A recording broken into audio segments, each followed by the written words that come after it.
Hello and welcome in to this contest here at Falcon Park between the Auburn Doubledays and the Niagara Falls Americans. Good evening, everyone. I'm Evan Crocchio, joined tonight alongside by Ryan Story. We're ready to bring you tonight's action on this windy yet beautiful 7-degree night here at Falcon Park. Time is 5:01 p.m. First pitch is just about to be thrown, and this is the third game of the season between the Auburn Doubledays and the Niagara Falls Americans. They are tied 1-1 on the season. Last night they were supposed to have a game in Niagara. However, that game was canceled due to two things. One, the smoke in the air was not great to play in, was not safe. And two, the weather was definitely not great at all yesterday. The weather was definitely a hindering factor. But tonight, the Niagara Falls Americans are wearing their road, just beautiful American flag jerseys, and the Auburn Doubledays are in their home white uniforms. The Americans come into this one with a record of 12 wins, 25 losses. They're at 32% on the season. They're on a one-game losing streak. They're 8-11 at home and 4-14 on the road. And for the Auburn Doubledays, they come into this one with a record of 18-14. They're on a 4-game losing streak, and they're 10-7 at home. Out there on the mound, that's number 8, Joseph Williams. At the plate, that's number 18, David Harris. And here comes first pitch. It is underway, and it is low for ball one outside. And we are underway here at Falcon Park. There's a reason David Harris is batting leadoff for this American squad, batting .468 on the season, gets on base over 50% of the time. Next pitch misses downstairs for ball 2. That one clocked in at 83 miles per hour from Williams. His collegiate ball at Jackson State in Jackson, Mississippi. He's working with a 2-0 count for the lefty Harris. Harris set in the box. Well ahead. Good hitters down here for the Americans leadoff hitter. The 2-0. Here's the 2-0. This one's going to be belted into right field. Running back is Michael Ambrosio, and a ricochets off the wall, bounces well above his head. It kicks into right field. Going to third base is David Harris. The throw into third, not in time. A triple for David Harris, the leadoff batter, 90 feet away from scoring. Just a few pitches, and the Americans already have a runner in scoring position. Wow, David Harris was moving right there to the point where he outran his helmet. It popped off, and he kicked it as he slid into third.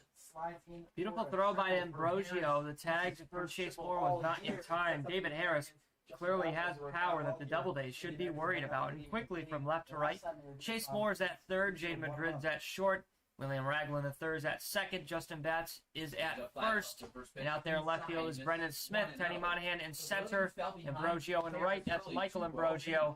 Jake Bentavanga is behind the dish, and that pitch misses for a ball to Justin Gladfelter, who's playing second base tonight for the Americans.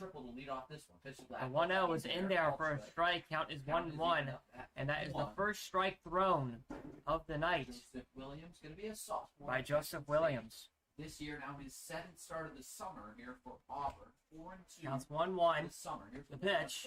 This one's fouled off. Count is 1-2. Blackfelter well behind a fastball right there for Williams. So it's a 1-2 count, and the 2-strike innings pitch right behind. Visual on the scoreboard has gone off. Williams already gave up that triple to Harris. He's going to want a strikeout here. The 1-2. This one's going to be hit right to the third baseman. Moore collects it, thrown to home. Is in time. Beautiful play by the third baseman, Chase Moore, to glove it cleanly and make a beautiful throw to get the lead runner out at home. Excellent decision by Chase Moore. He's been fantastic at the field all year over at third base. He's just a very heads-up veteran player right there. That'll be a fielder's choice hit for Gladfelter. It's 0-0 is the score. Great play by Chase Moore to not give up a run. And here comes Dominic Zangardi, working with the runner on. 1 out. Gladfelter off of first, Batts keeping him close. The 0-0, that misses outside downstairs for ball 1. In the win against the Doubledays, Gladfelter was a demon on the base pass, had 3 stolen bases. The Off the first again is Gladfelter. Bats doing a great job of staying on the base. 1-0. And Gladfelter just jumped. It looked like he was about to go. Instead, he goes back. Williams did not step off, and that one's in there for a strike to Zangardi. Count is now tied 1-1. Stay set, deliver the pitch. Got Zangardi in swing. How do you say that? Zangardi. Well, wouldn't be surprised to see Zangardi go here. He's an absolute demon on the base paths. 1-1. This one swung on and missed, and the curveball for Williams has been working so far against Zangardi. Counts 1-2. Zangardi this season has 6 stolen bases, but that's not truly indicative of how lethal he is when it comes to getting on base and advancing those extra bases. This one's fouled off as Zangardi stays alive. Still a 1-2 count. And for Joseph Williams, I mean, he gave up that triple, and then his defense did well behind him to get the lead runner out. Let's see if he can take himself here. Ahead 1-2. 1-2 count.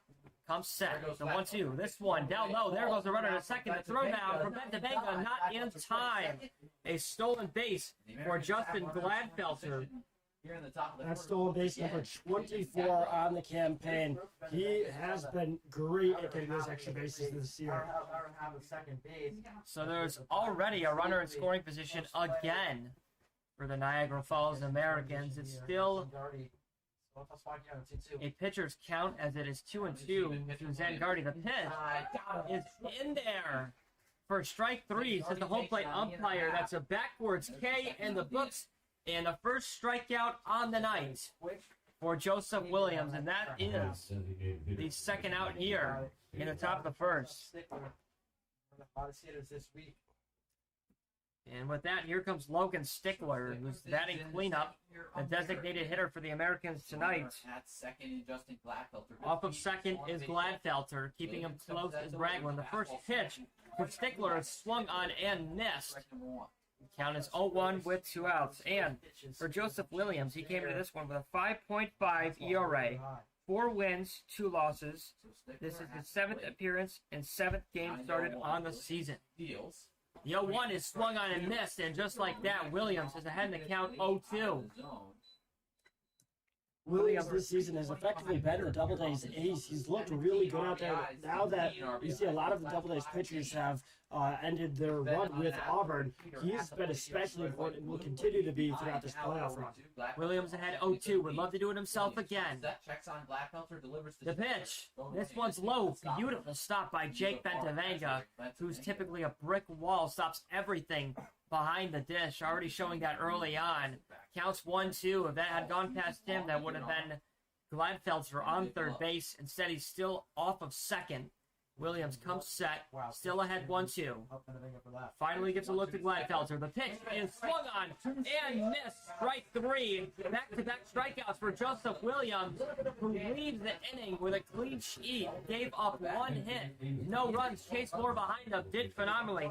Back-to-back strikeouts and the inning. 0-0. We're going to make our way to the bottom of the first for the Auburn Doubledays at bats. We'll be right back on the Doubledays YouTube channel.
Bottom first score is 0-0 here at Falcon Park, and leading off for the Auburn Doubledays, that's Jaden Madrid, who's been an exceptional lead-off batter for the Doubledays this season. He's facing off against Adam Morose, and the next pitch misses for a ball. Count is 2-0 to the righty Madrid.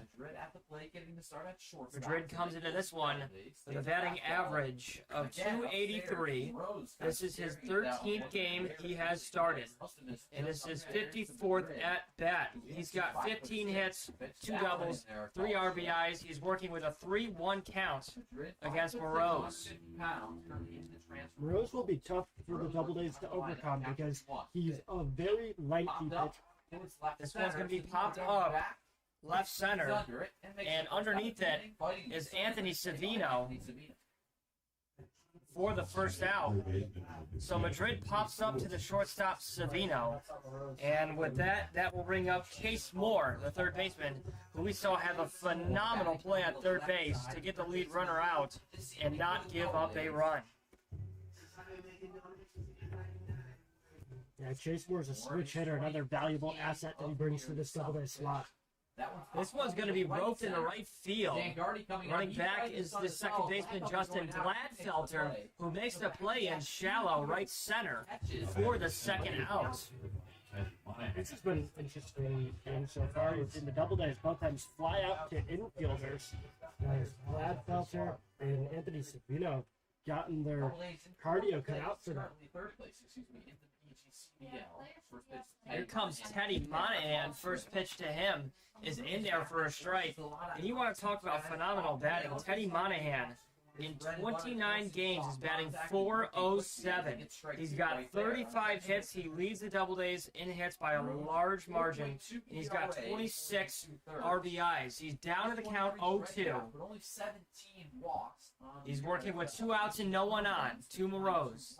The next pitch is chopped on. It's a dead ball as it ricochets off of him. He stays alive with the count being 0-2.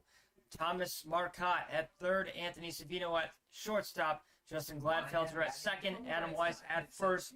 The 0-2 that just misses for a ball. Count is 1-2 to Monahan. Matthew Ganschow in left field, David Harris in center field, Dominic Zangardi in right. As this one is ripped to right, Dominic Zangardi on his horses and drops behind it for a base hit. There goes Monahan to second, and he's going to be in second with a stand-up double. The first hit on the game belongs to the Doubledays best batter, the PGCBL All-Star, Teddy Monahan. That was very similar to what we saw out of the leadoff batter for Niagara Falls and David Harris. I thought Monahan might have been able to leg that into a triple, but instead slowing up and making sure he is the guaranteed runner in scoring position. Roped it off the wall in right field. Zangardi really didn't have a shot, especially in the blinding sun. He's already off of second, and here's Justin Batts. First pitch to him is in there for a strike. These two teams 11-10 all the way back in June 7th. That was the Americans' first win of the season. They were 0-3 at the time. Auburn, first losses. The 0-1. This one's going to be roped right to the glove of long throw. Savino, and he makes the stop in a beautiful throw to first. Is in time for the third out. So the Doubledays leave Monahan stranded on second base. Justin Batts unlucky, as that was a beautiful play by Savino. That will end the inning. It's 0-0. We're going to make our way to the top of the second. We'll be right back on the Auburn Doubledays YouTube channel.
on the bases. We are back to the top of the second. It's a 0-0 ball game. Leading off for the Americans is Matthew Ganschow, who's in left field tonight for the Americans. He's facing off against Joseph Williams, who had a great first inning of play. He gave up one hit and did not give up any runs. The 0-0 on the way to Ganschow is popped off. First base side, Justin Batts can't find it. Pentavanga might call him off. Instead, they both lose it, and it drops in front of both of them. So getting a redo is Matthew Ganschow, as that one could have been a flyout to either Pentavanga or Justin Batts. But it looks like they both lost it in the sun. Yeah, Batts was chuckling after the play. Wasn't a serious miscommunication between the two, but one of the Doubledays would have liked to get back. Hey, it happens. I mean, the sun is just right in their eyes. The count is 0-1 as that one misses for a ball upstairs to Ganschow. Count is tied 1-1. 90-pound sophomore Jackson State. Fastball anywhere from 85 to 88. The pitch. Inside. It's inside for ball 2. Count is 2-1. Features a fastball, curveball, changeup, slider combo. All the way from Atlanta. For all you soccer fans at home, we've got extra time here in the World Cup final tonight. This is upstairs. This is still 0-0. Still 0-0. Still 0-0. Wow. I mean, that's a battle between easily the two best teams in the World Cup. So certainly. it's expected. But, you know, I'd much rather watch a great Auburn Doubledays baseball game or we'll actually see some sport. It's actually 0-0 here, so I guess we'll see who scores first. The Niagara Falls Americans, as Ganschow has walked, or will it be Argentina or Spain? I feel like it would gotta be Messi, you know, with the run he's been on recently and Argentina's been on. They've been so good in the clutch. So Ganschow works a walk. He could have flown out to Pentavanga or Bass. Instead, he works a walk. And here comes Thomas Marcotte. He pops this one to left field, and Brendan Smith makes the play for the first out. That's an F7 in the books, and the Americans' first out here in the top of the second. Marcotte just a little early there, and crack that over into left field with solid contact. We'll see if Williams can recover that same form that helped him strike out the last two batters in the first inning. One out on first is Ganschow. Anthony Savino steps up to the plate. He was the one who had the phenomenal inning-ending play against Justin Batts at the shortstop position. He pops this one up, and it goes out of play. Ricochets off the stadium roof for strike one. Savino this season batting .236, slugging .292. Not exactly a power hitter, but someone who's valuable when he gets on base. 0-1 to Savino. Starts, so definitely the shadows will play a factor. And there's the pickoff attempt to try and get Ganschow. Instead, he dives back in time. Rose guy that really goes for a lot of length when he's out there on the mound. Williams comes set. Dick steals the pitch. This one swung on a miss. Count is 0-2. Strike two, whereas Williams provides that 2-strike graphic is on the scoreboard. Williams well ahead in the count. We'll see Ganschow trying to steal to tie for third and stolen bases. There's another pickoff attempt as Ganschow was a tad bit off of first.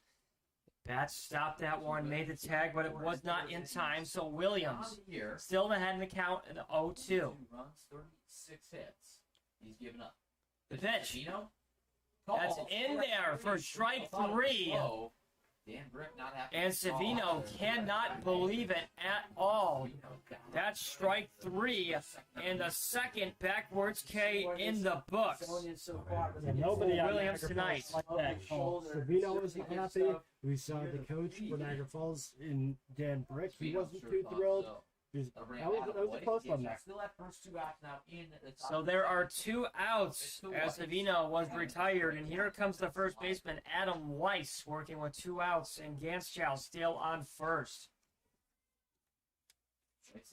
Also done some pitching this Weiss batting .250 on the campaign. The last time they were here at Falcon Park. He's worked 23 walks over the course of the season. Now that's easily first on the Americans. This is his 77th at-bat on the season in 32 games played.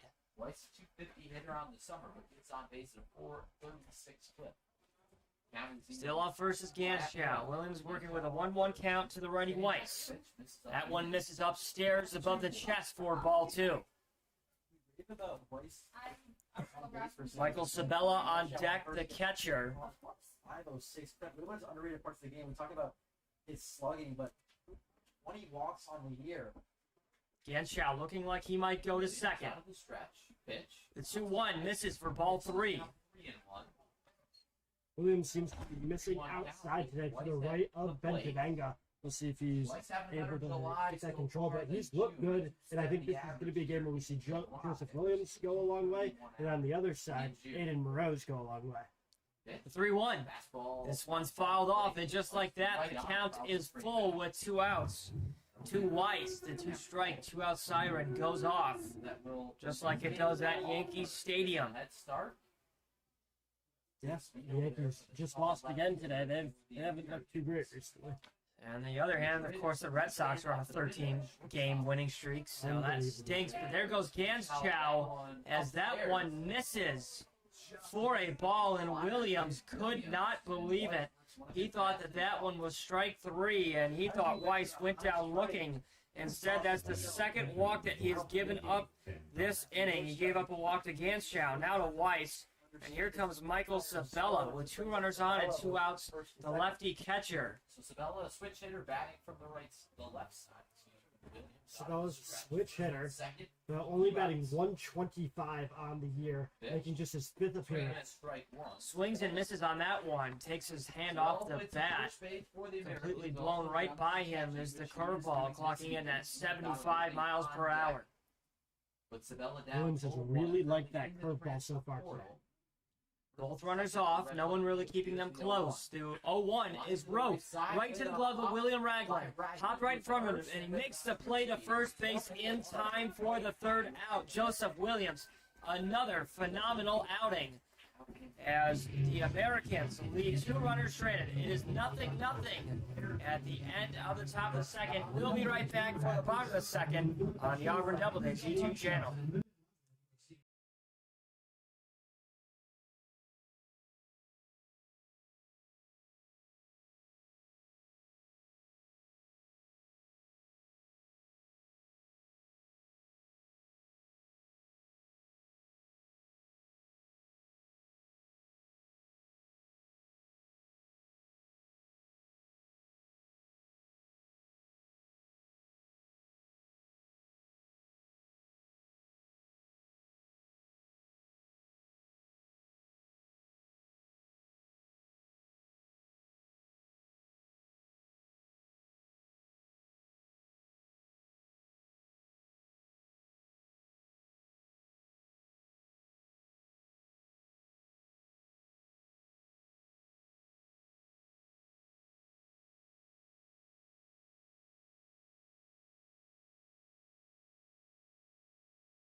Bottom of the 2nd, score still tied 0-0, and out there on the mound still is Aiden Moreau's, not Adam, that's my correction.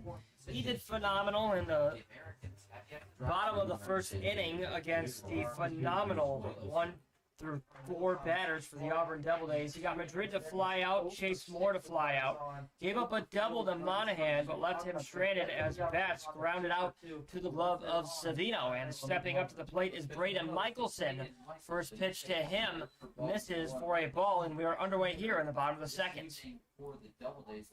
One interesting thing about Moreau's is he's had 2 complete games on the season that's tied for highest, and the Americans would be tied for highest on the Doubledays. Yeah, somebody definitely likes to go later into games, and that's why he's got a 2-2 record through 5 games started this season.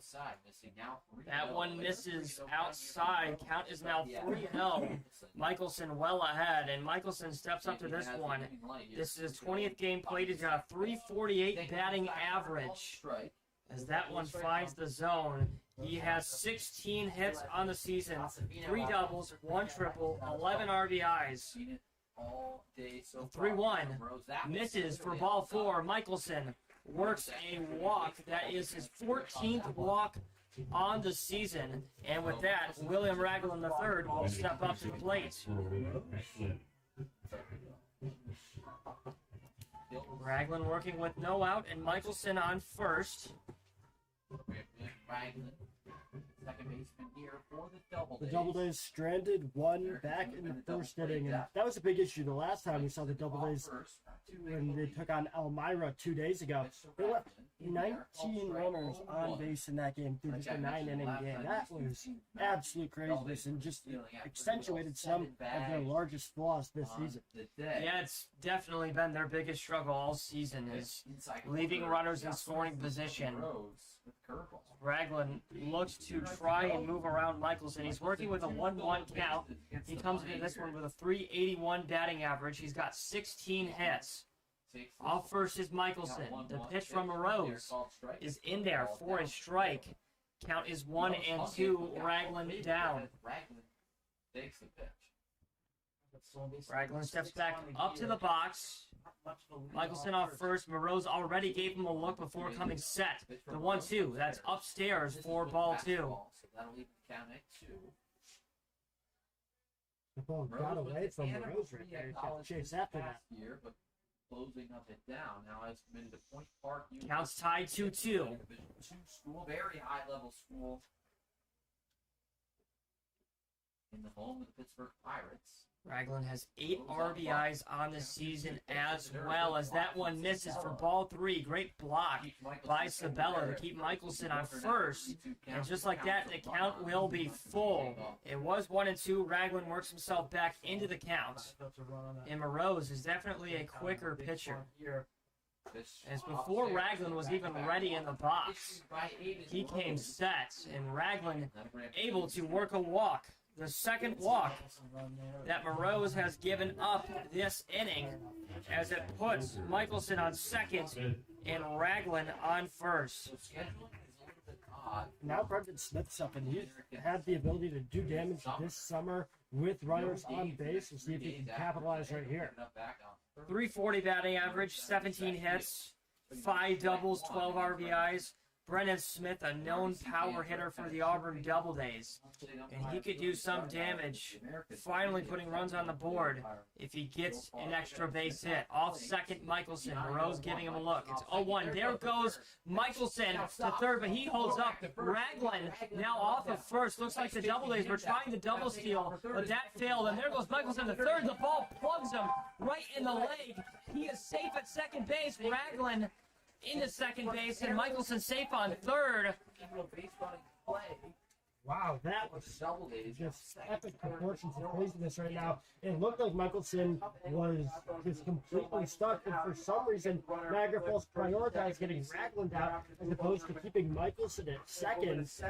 It was an interesting decision. It really backfired for the Americans. Yeah, both the runners for the Doubledays looked like deer in headlights. They both looked like they were stranded and couldn't advance. Instead, Ragland able to go to second, Michelson on third, and Smith check swings on that one, and it looks like he strikes out as there's the drop third.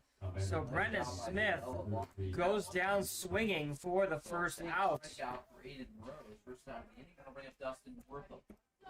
With that, that'll bring up Dustin Wortham, the designated hitter, with 2 runners on. He chops at that one down the third base line, but it goes foul. Just left of the line. And Marcotte made sure to won't foul Wortham, hoping that was just an inch to the right, although he wouldn't have. It looks like Michelson would not have tried to make a play for home. The Americans' first and third basemen are playing in on the grass. So is the shortstop, Savino. Next pitch to Wortham is in there for a strike. Wortham down in the count, 0-2. Yeah, every single infielder for the Americans is touch three. Right in the grass. 0-2 count. Rose ahead. The pitch. This one is swung on and missed, and that is strike 3. The second out here in the bottom of the second, and that's back-to-back strikeouts for Aiden Moroz. A great recovery for the veteran pitcher after walking his first two. Now we'll see if he can finish the job here against Jake Ventavenga. The 0-0 to Ventavenga misses upstairs and outside for ball number 1. 79 miles per hour from Moroz. Off of second is Ragland. Off third is Michelson. This one's roped down the line. Third baseman Marcotte collects it. Throw to first. Double hop, but is in time to get Ventavenga out. A 5-3 putout ends the inning. The Doubledays leave 2 stranded as Michelson walked, Ragland walked, Brendan Smith struck out swinging, Wortham struck out swinging, and Ventavenga grounded out. It's 0-0. We're going to make our way to the top of the third. We'll be right back.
Matchup, the Americans and the Doubledays. Top third, 0-0 is your score. Leading off for the Americans is Mutakata, the extra hitter. The 0-0 to him is fouled off against the net, and we are underway here in the top of the third. Ryutaro Minakata this season has been a valuable batter for this squad, batting 195, just shy of the Mendoza line. His thing, he just needs to work on improving his power, but he has shown the ability to get on base. He's down the count 0-2, ricochets off the back net here again. And that's another one for the Doubledays bat boy to collect. Williams ahead 0-2. Riding a 2-game hitting streak. Set from the windup, kick steals. This one swung on a miss, a strikeout for Joseph Williams to start out the top of the third.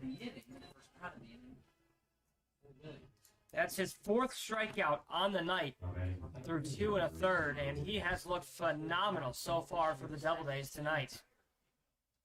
Now it's time for the second way through the batting order. David Harris tripled back in the first inning, but wasn't able to score.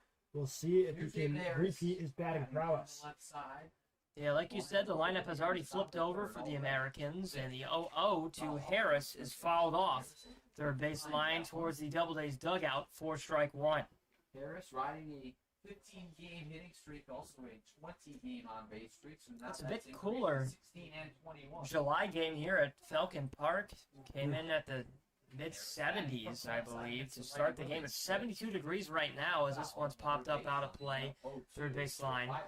Kind of unusual for a July game at Falcon Park. It almost doesn't feel like summer. It feels like fall baseball. Yeah, I mean, you have to wonder if the smoke has something to do with it still artificially keeping the temperature down here in July. And that was the contributing factor to why last night's game was canceled between the Doubledays and the Americans. As this one's popped up left field side, Brennan Smith on his horses and drops in front of them, and going to second base is David Harris. One out, stand up. Wow, a one-out double for David Harris. 2 extra base hits on the night for the leadoff batter for the Americans. Yeah, Harris entering this game only had 4 extra base hits on the season, nothing more than a double. And guess what? It's his first triple of the year in the first inning and his 5th double of the year in the third. That one dropped just to the right of Brennan Smith out in left field.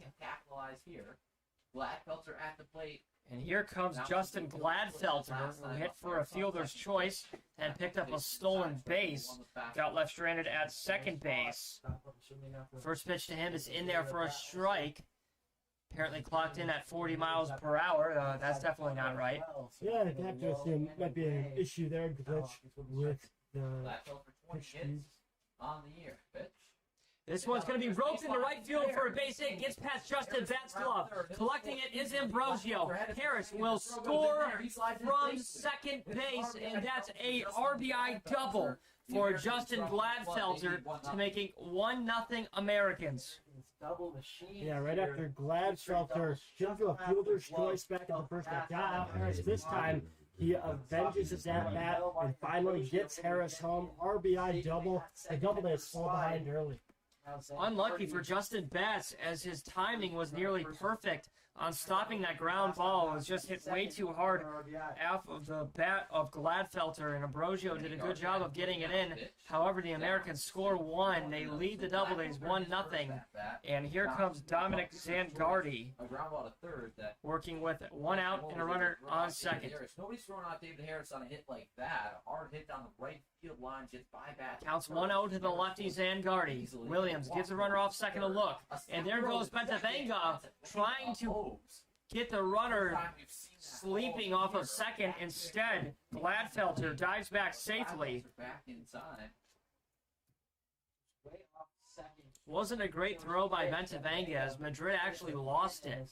And it hit off the leg of Gladfelter, but Madrid was able to find it and keep it in front of him. And dancing off of second base halfway down the line again is Gladfelter. This time, no throw from Bentavenga. Count is 2-1 to Zangardi. Zangardi struck out his first time up, but Zangardi and the next batter, Logan Stickler, Williams really seem to have their number in those at-bats. Counts 2-1. Williams gives Gladfelter a look. Kick steals. This one's fouled off third base line. Counts 2-2. That was scalded over into the left field grandstands. Zangardi steps up to the box, working with a 2-2 count.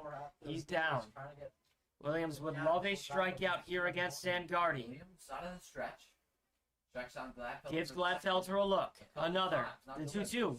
This one's going to be ripped right to the glove of Madrid, and Madrid catches it on the line, but was not able to tag out Gladfelter, who was cheating off of second. So Gladfelter safe off of second as Zangardi lines out to the glove of the shortstop Madrid for the second out. Not to be a hindsight hero there, but Ragland there really needs to make his way over to second to potentially get Madrid to throw out Gladfelter. Just a little bit of hesitation there, and Gladfelter was able to return, but the Doubledays easily could have had a double play there. Here's Logan Stickler, who struck out swinging in the first. He fouls this one off towards the backstop for strike 1. Stickler batting .325 on the season and slugging .550. He's already had 2 homers this year. 7 hits in his last 4 games, as well as 13 RBIs in those games as well. Counts 0-1 to the righty Stickler. Off of second still is Gladfelter. Williams comes set. Gives Gladfelter a look. Kick steals. This one swung on and missed. Counts 0-2. Today went down. You can tell where the power comes from, that bat speed and a solid launch angle on his swings. Just can't let him get contact. Lynn's done a good job of going back to that curveball in these high leverage moments. Out of the stretch. Checks on Gladfelter. Ragland keeps the runner close. The 0-2. No call from the home plate umpire. Williams and Bentavenga both could not believe it. The whole infield was headed into the dugout as well. That one must have just missed a tad bit high or a tad bit outside, but it is 1-2 as Stickler stays alive. Williams comes set from the stretch. Gives Gladfelter a look. The 1-2. This one's going to be belted. Left field side, Brendan Smith calling everyone off. And he makes the catch. Almost lost it on the end of his glove, and that is the third out. Brendan Smith makes the last out, but 2 doubles score 1 run for the Americans as it is 1-0 them. We'll be back for the bottom of the third on the Auburn Doubledays YouTube channel.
Bottom third, 1-0 Niagara Falls Americans. The Doubledays look to score some runs as Michael Ambrosio steps up to the plate.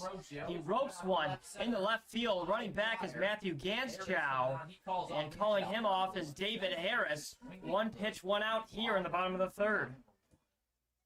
That was a quick one right there. And Evan, I know you had mentioned earlier who's going to score first, one of the teams in this game or one of the teams in the World Cup final. The answer, Niagara Falls scored just mere minutes, maybe even seconds before Spain got the leading goal in that final game. Wow. So apparently, yeah, Niagara Falls higher scoring than Spain and Argentina combined. You know, I guess I would have thought that Argentina was going to win, but there's still time left. As Jada Madrid steps up to the plate, he flew out to the shortstop, Anthony Savino, in his first at-bat on the game. This upcoming season. He's working with a 1-1 count, no one on, 1 out. The pitch. This one's going to be belted into left field, gets past the glove of Thomas Marcotte, the third baseman, and that puts a runner on first for the Auburn Doubledays. Good hit there for Marcotte. First right after that fly into left back in the second inning. Marcotte made a great play on it and almost ticked his glove. Instead, goes into left field for a base hit, and here comes Chase Moore, who flew out to the glove of Justin Gladfelter in the first. He's working with 1 out, 1 runner on. Shallow right his last time at the plate. Jada Madrid off first, actually played for the Bay. 1-0 count to him. Madrid off first. Keeping him close is Weiss. The 1-0 The 1-0. That's in there for a strike. Count is tied 1-1. That's probably Tom Gila. Auburn right down the road, owned by the same team. Went from Batavia to Niagara Falls. Madrid still off first as that one misses downstairs. Well outside as well for ball 2. Count is 2-1 to Chase Moore. Mississippi, Division I. He's doing a great job of keeping Madrid close. Is wise. Madrid has speed on the base paths. Chase Moore at the plate. Pitch. This one misses well upstairs. Count is 3-1.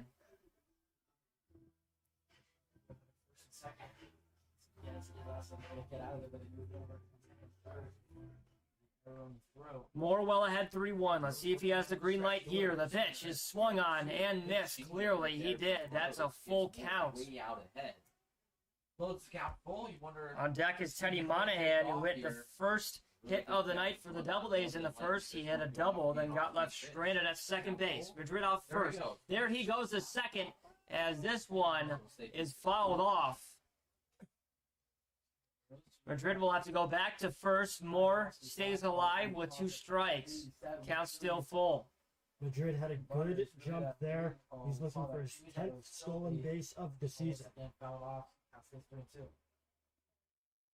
Count is still full at 3-2. Madrid off the first, does not go, and down looking goes Chase Moore. Moore could not believe it. He strikes out looking, and that's the 3rd strikeout on the night for Aiden Moroz, and the 2nd out here on the bottom of the 3rd. Both pitchers been able to find their strikeouts early. Doubled his first time up down the right field line. There goes Madrid. There goes Madrid to second. The throw down to second. Not in time, says the field umpire. Sabella could not believe it. Jada Madrid picks up a stolen base. Really close. Madrid just barely able to dive underneath the tag. And Madrid does a great job of avoiding the tag. Able to bend his body any way he wants to get out of the way of the tag, as that one missed for a ball to Monahan, who hit for a double in the first. He crushes this one high left field in the air. Matthew Ganschow underneath it. He has to run in, and he makes the catch on the run for out number 3. The Auburn Doubledays leave another runner stranded in scoring position. It's 1-0 Americans. We're going to make our way to the top of the 4th. We'll be right back.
We're back for the top of the 4th. Andrew Linhard steps up to the rubber in place of Joseph Williams, as Williams' night is done through 3 full innings.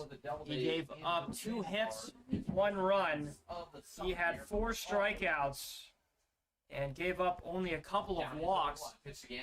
Linhard able to, unable to give up a hit to Matthew Ganschow, Ganschow works a double. Third double of the game. Ganschow leads off the top of the fourth with a double. So it looks like that will be a double given up by Linhard to Ganschow. Another leadoff hit for this Americans team. Now 3 for 4. More importantly, have a runner on second. A lot of extra base hits for the Americans today. They've been finding their stride, and I'm frankly kind of surprised why Joseph Williams came out after just 3 innings of work. He'd been looking good out there. Also confused myself, but stepping up to the box is Thomas Marcotte, who flew out to left field in the second. So Marcotte had to play down. Off of second is Ganschow. Against Andrew Linhard. The pitch. This one's popped up, fouled off. Well out of play. Count is now tied 1-1. Linhard just threw that pitch, clocking it at 84 miles per hour. Linhard from the University of Rochester to be a senior there in the fall. Also from Rochester, New York. Count is still 1-1. Count is even at 1. Marcotte at the plate. Ganschow off The second. pitch. This one's going to be hit right to the glove of Linhard. Makes the play to first in time for the first out. What a play by the relief pitcher to pick up the first out. The Americans just right at. Yeah, Linhard making an instant impact here on the Doubledays. This is his first appearance for Auburn this year. He's out of the University of Rochester. We'll see how the Southpaw helps as Auburn just recently got a new influx of pitchers to help with some of their starters throughout the season, leaving the squad as their summer comes to an end. This one's well outside and upstairs to Anthony Savino, who struck out looking in the second. He's working with 1 out and a runner on second. 1-0.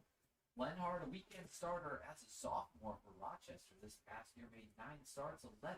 Linhard gives a runner off of second a look. Kick steals. The breaking ball misses outside for ball 2.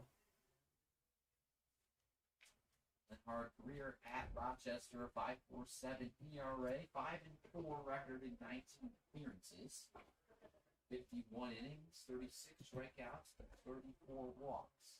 The Southpaw working out of the stretch, behind in the count 2-0. 2-0. It's just Sabino outside, misses now. That misses for a ball. Count is 3-0. Last year compared to 2025, usage increased so does ERA, 4.24 ERA. To 34, so obviously when you do more, you have to go up a little bit. But The 3-0 from Linhard misses upstairs for ball 4. Working a walk is Savino, and that puts 2 Americans runners on the bases. And here comes the first baseman, Adam Weiss. We'll see if Linhard's able to escape its first jam as Doubledays. It's loaded here. Commissioner really good at that. Found up a couple of nice pitches. Chopper Weiss at 250 hit can drive in some runs. Weiss walked in the second inning, working with both runners off, and going to third is Ganschow. The throw to third as well in time. A bullet by Jake Bendavenga to pick off Matthew Ganschow, and that's the second out here in the top of the 4th. Out by a mile, just trying to steal third. That wasn't even close. What a throw from Bendavenga. That might have been the best cannon out of a catcher we've seen all year. Third, but not Ganschow. Pitch upstairs, misses. And that pitch misses for a ball. Count is 2-0 with 2 outs to Adam Weiss. So Savino is able to pick up a stolen base and go to second. But Ganschow was caught stealing. And already Savino was off of second as that one misses for a ball to Savino. Excuse me, to Weiss. By Andrew Linhard. Mike Sabella looming on deck. We hit a ball hard his first time up. Weiss against the lefty net Linhard. Coming set is Linhard. The pitch is in there for a strike. Count is 3-1. 3-1 count here. This is why the Americans are reaching out. It's really false to them. You gotta walk. Hitters count here for Weiss. They're gonna be slow. 3-1 count for Weiss. The pitch.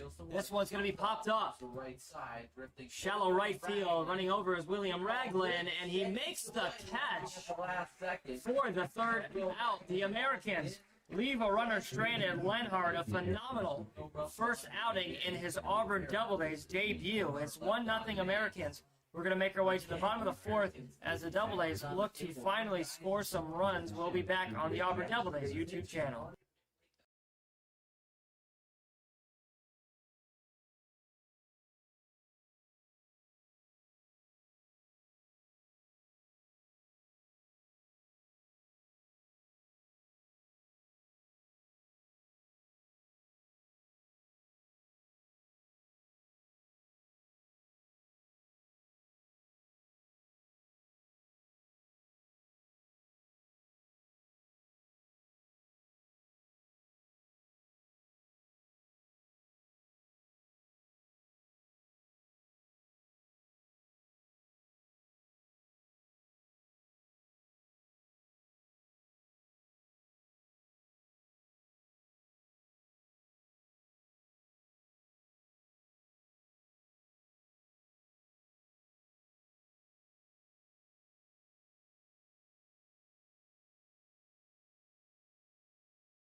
Bottom of the fourth, the Americans lead 1-0.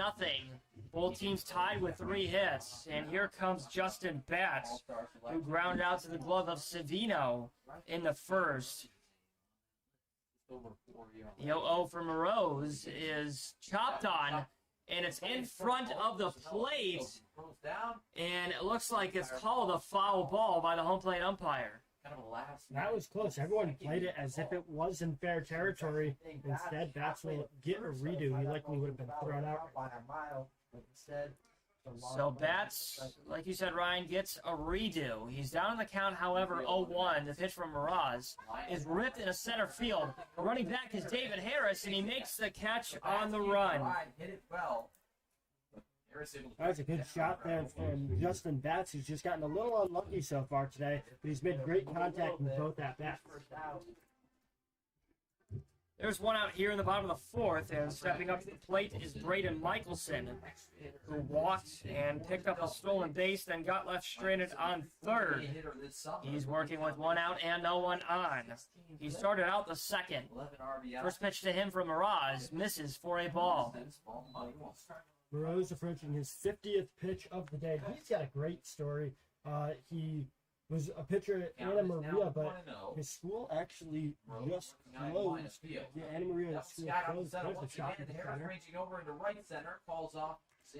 Back-to-back flyouts to the glove of Harris, and I don't think Michelson meant to cut off your story, so you know, if you'd like to finish, you can continue, because it actually sounded intriguing. So go ahead, Ryan. Morose now going to, he just committed, I believe, to, I think, Park Point, or Point Park maybe, but one of the premier D2 institutions.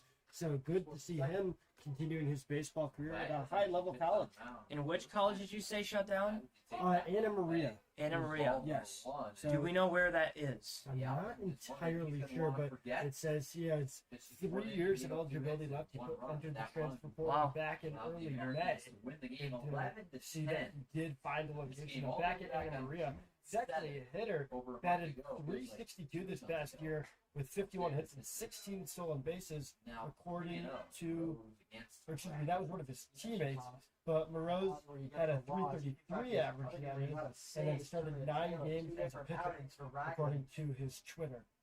Ragland up 3-0. He watches that one go by for strike 1. And you know what, Ryan? I appreciate that info, because first off, I have never heard of that school before, so that's intriguing to know that that school shut down. And I can also kind of relate to that, because Casanova College shut down. And that's somewhat close to you. where you live, correct? Yeah, and that's close here to Auburn, actually. So it's got to be, what, 20, 30 minutes away from here? Yeah, I believe so. So it's, I guess, kind of a familiar story because I know that Casanova College is another college that closed down. Yeah, ever since COVID, it's been tough for these smaller colleges to keep going as, numbers dwindle down. From Rose. This one's going to be crushed to the glove of Savino, who makes the play, but the throw is not in time. Great hustle play by Brendan Smith, and a phenomenal play by Savino, but it is just not in time. Brendan Smith slid into first in time. What a play by the Doubledays left fielder to work ahead and keep the inning alive with 2 outs. Now it's up to Dustin Wortham. He's got 2 outs on the board. He's got 2 runners on base. Can he get the Doubledays on the scoreboard today? This one's going to be fouled off. Right field side, well out of play. Count is 0-1 to Wortham. Sliding feet first in the first base. I'm not sure I've ever seen that. Fighting for every inch to get that infield single. Counts 0-1. Ragland off of second. Off first is Brendan Smith. This one's roped to the glove of Thomas Marcotte, and he steps on third to get the lead runner out for the third out. Dustin Wortham ends the inning on a fielder's choice ground out. Doubledays lead 2 stranded. It's 1-0 Americans. We'll be back for the top of the 5th.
Top of the 5th, 1-0 Americans. Leading off for them is Michael Sabella, the catcher, who grounded out to the glove of Ragland in a second, and still out there on the mound for the Doubledays is Andrew Lenhard. With that ground out, Sabella hit into back in the second, ended the inning when there were runners on in scoring position as he rockets a single over into left field between with the shortstop and the third baseman. 2 pitches, 1 hit for Sabella, as that gets things going for the Americans here in the top of the 5th with a runner on first. Here comes Munakata. Munakata in the third struck out swinging. He's working with 1 on and no 1 out. As the first pitch to him, this is low for ball 1. Munakata's at bat in the third was not competitive whatsoever. 3 pitches, all strikes as Munakata went down. The 1-0. This one's going to be popped up shallow right field. And Ragland makes the catch just barely on the grass, calling everyone off. What a play by the second baseman. to pick off the first out. It was made more difficult for Ragland because bats couldn't get to it. He kind of ran into the runner on first, Michael Sabella, and it looked a little bit scrappy there. I don't know if Sabella was intentionally in the way or trying to move out of the way, but he didn't look too happy if their bats kind of used an arm to shove him off. One of the best hitters in PGCBL. Lineup will flip over for the second time tonight for the Americans. Here comes David Harris. 2 extra base hits on the night, a triple and double. 1-0. He scored in the third. He got left stranded in the first. As he was trying to advance to home, he got thrown out by the glove of Chase Moore. He's working with a 1-0 count, and Sabella still off first. The pitch. This one's going to be chopped on right back to the glove of Lenhard. Throw to second, not in time, and it gets past the glove of Jada Madrid. I believe that will be an error on the pitcher. Lenhard, that's the first error on the game for them. Both teams tied with 1 error, and both teams tied with 4 hits with 1 out. Reaching first base safely is David Harris. And on second is Michael Sabella. That's a really unfortunate turn of events for the Doubledays. Would have gotten the lead runner out, but that was just a tad more accurate because it was certainly on time. Justin Gladfelter steps up to the plate. In the first inning, he hit for a fielder's choice. Picked up a stolen base, then got left stranded on second. And then in the third, he hit a double that scored David Harris. And then he got left stranded on second. He's working with 1 out, an 0-1 count, and 2 runners on. Ragland keeping Sabella close, and Bats keeping the runner in Harris close.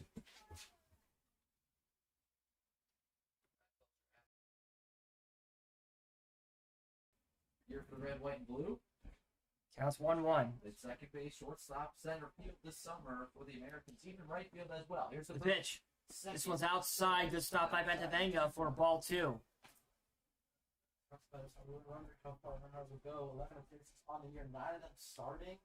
Responding to some of the questions in the comment section, we have had a few homers this season from the Auburn Doubledays. Teddy Monahan has hit 2. And then Bruce McGuire hit 1. That was on the road. And then Connor Rusowski was on the pitching roster early on, but has not made an appearance in quite some time. I don't believe he's on the roster anymore.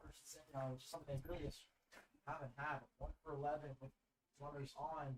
It's a 2-2 count right now. 1 out on the board, 2 runners on base. Both runners off, counts 2-2. The pitch from Lenhard inside. Almost clipped Gladfelter in the knees. He had to move a tad bit out of the way, and just like that, the count is full. On deck is Dominic Zangardi, who was 0 for 2 on the night with a strikeout looking and a line out to the glove of Madrid.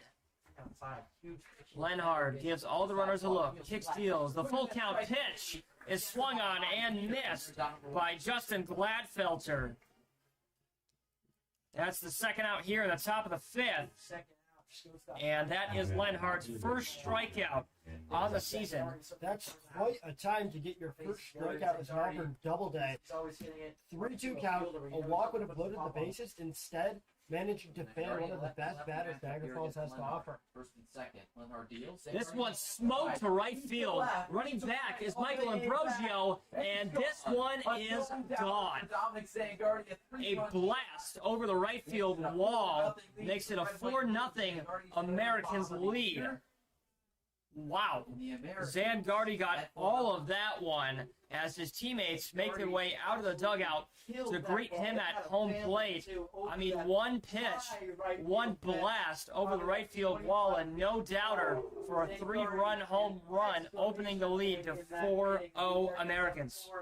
That just really makes you think if that play where Harris hit it right up the gut over to the pitcher in Andrew Lenhard, if that's turned into an out, Doubledays have 3 outs right now, and that home run does not happen right there. This one's going to be hit to the glove of Ragland, who makes a run and makes the stop for the 3rd out. An error kept the inning alive with 2 outs, and from there, it turned into a home run by Dominic Zangardi. A 3-run home run that opened this one up 4-0 Americans. We'll be back for the bottom of the 5th on the Auburn Doubledays YouTube channel.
Aiden Rose back out there. Here at Falcon Park, bottom of the 5th inning, and we'll see how the Doubledays respond from giving up a home run in the top half of the 5th.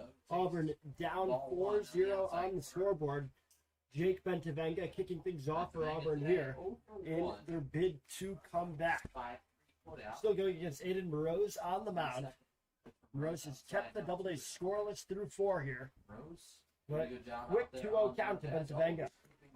And with that home run, that put the Americans up in the hit column. They got 5 hits. And there's the 5th hit of the game for the Auburn Doubledays. Speaking of hits. Bentavenga trying to turn 2 as that ball comes off the wall away from Matthew Ganschow. And that makes it a stand-up double for Jake Bentavenga as he hits his celly over at second. That brings up Michael Ambrosio, who flew out to center back in the third inning with a runner in scoring position. I guess all I got to do to, put in the air to get a Doubledays hit is talk about the hit column in the middle of the Doubledays at bat, and I guess that'll get the Doubledays a hit. So I think I'm going to start doing that from now on. You have the announcer's jinx, and I have the opposite of that. Yeah, you've got the announcer's good luck chart. So we'll see maybe if you can will the Doubledays to score a run here as Michael Ambrosio falls behind, gets ahead 1-0 in the count. Brother Stephen also plays here on the Doubledays. Ambrosio out in right field for the Doubledays today. Checks on Bentavenga at second, delivers the 0-1. He's looking to lay down a bunt, and he pulls it back and nearly got away from the catcher. Michael Sabella instead stays in front of him. It's a 2-0 count. That pitch was just 69 miles per hour from Moroz. And you can tell Moroz, not necessarily the highest velocity guy, but does a really good job of keeping his pitch count low and getting out runners. As that pitch falls in for strike 1. Aiden Rose makes it a 1-2 count. Yeah, I mean, in the second and the fourth, at one point, he had 2 runners on, and he was able to escape a jam. So he does a great job. When he gets down the count or gets down with runners on, he gets out of an inning. As that's it over to the third baseman. The play made by the third baseman, Marcotte, will not get there in time. And so that's an infield single for Michael Ambrosio. Jake Bentavenga is still at second, but good speed there from the young outfielder. Yeah, and that was a beautiful backhand by Thomas Marcotte as he was able to stop it from going down left field. But instead, he tried to make the throw, and it just kind of too hot to the base, and Ambrosio did a great job of beating it out. So here comes Jaden Madrid for the 3rd time tonight. It's the 2nd time today that the Doubledays' first 2 batters have gotten out. We saw that back in the second when Braden Michelson and William Ragland each walked to start off the inning. And we saw Monroe respond by immediately striking out back-to-back batters. Madrid off to a 1-0 count in this bid for the Doubledays to get their first run. Monroe's up to 66 pitches now, as that bunt attempt is pulled back by Madrid. The pitch misses outside. By a good margin. Weiss still waiting at first. Adam Weiss is playing really in over at first base. The third baseman in Marcotte, not nearly as close. And wow, that's Weiss so far inside. He's nearly even with the pitcher's mound. Yeah, he's really cheating in. Trying to limit Madrid from laying down a bunt. And Marcotte, the third baseman, isn't even playing on the grass. And yeah, Madrid pulls that back yet again. Ball four, a 4-pitch walk. Loads the bases. Madrid to first, Ambrosio to second, and Bentavanga to third. We'll see if there's a non-visit. But no, Moroz will be trusted to get out of this jam. With Chase Moore coming to the plate. I don't see anyone in the Americans' bullpen warming up at all. So it appears that they really trust Moroz to get out of this jam. As Chase Moore steps up to this one, 0-2 on the night. Chase Moore went after that, could not connect. Yeah, Moore struck out in his last at-bat. We'll see if he's able to respond. His first time up, he popped up to second base. Hasn't been his night so far, as that breaking ball misses low, 73 miles per hour. This is the Doubledays' first time loaded the bases today.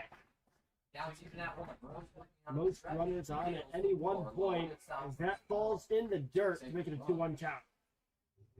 Rose going back to that breaking ball.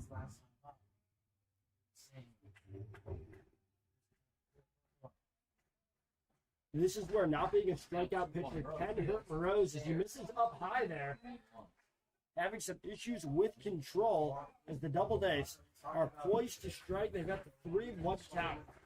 Moroz typically, once he gets the ball back from his catcher, is already set on the rubber. This time he walked around and tried to clear his head. Let's see if it works. The 3-1 falls in for strike 2. Moore wasn't going to swing there until he saw Moroz put it in the strike zone. Now, with the full count, Moore has to be ready to swing. Teddy Monahan on deck. The 3-2 is swung on. That was high and whipped by Moore. A beautiful pitch from Aiden Moroz. That brings up Teddy Monahan. Bases loaded, but 1 out on the board. Yeah, I mean, that was just very lucky for Moroz. He escaped that one without giving up a walk and a run on the board as Chase Moore chased at that one. So let's see if that 1 out is going to allow him to get out of this inning without giving up any runs, or Teddy Monahan is going to find a way to get a hit and score some runs for the Doubledays. Monahan took that first pitch, breaking ball that slided right into the middle of the strike zone. Now Monahan primed. That pitch inside nearly gets past Sabella. Good stop there. Backhanded the pitch in the dirt.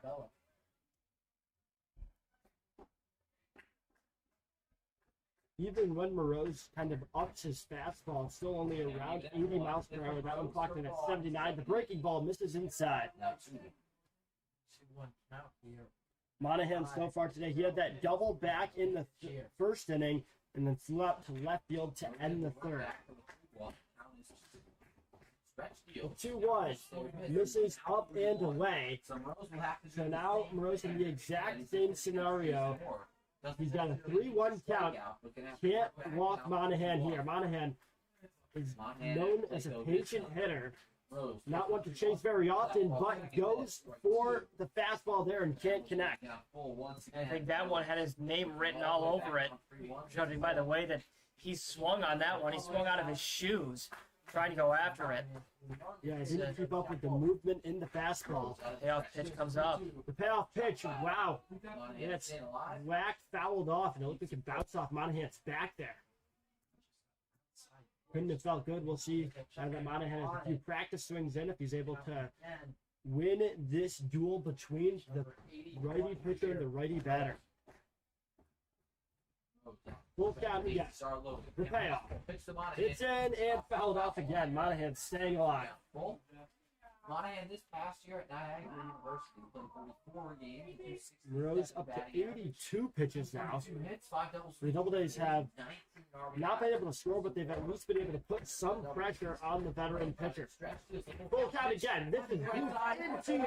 That'll score at least one for the Doubledays. Looking to make it two is Ambrosio, and it's ruled a double to throw not to third in time. So a single that turns into a double after Monahan's able to make it over to second on the throw. 2 runs score for Auburn, and 2 are still in scoring position. Man, Teddy Monahan is the man this season for the Auburn Doubledays. That's his second double on the night. He's 2 for 3 at the plate. He shows up when you need it. Gives the Doubledays 2 runs here in the bottom of the 5th.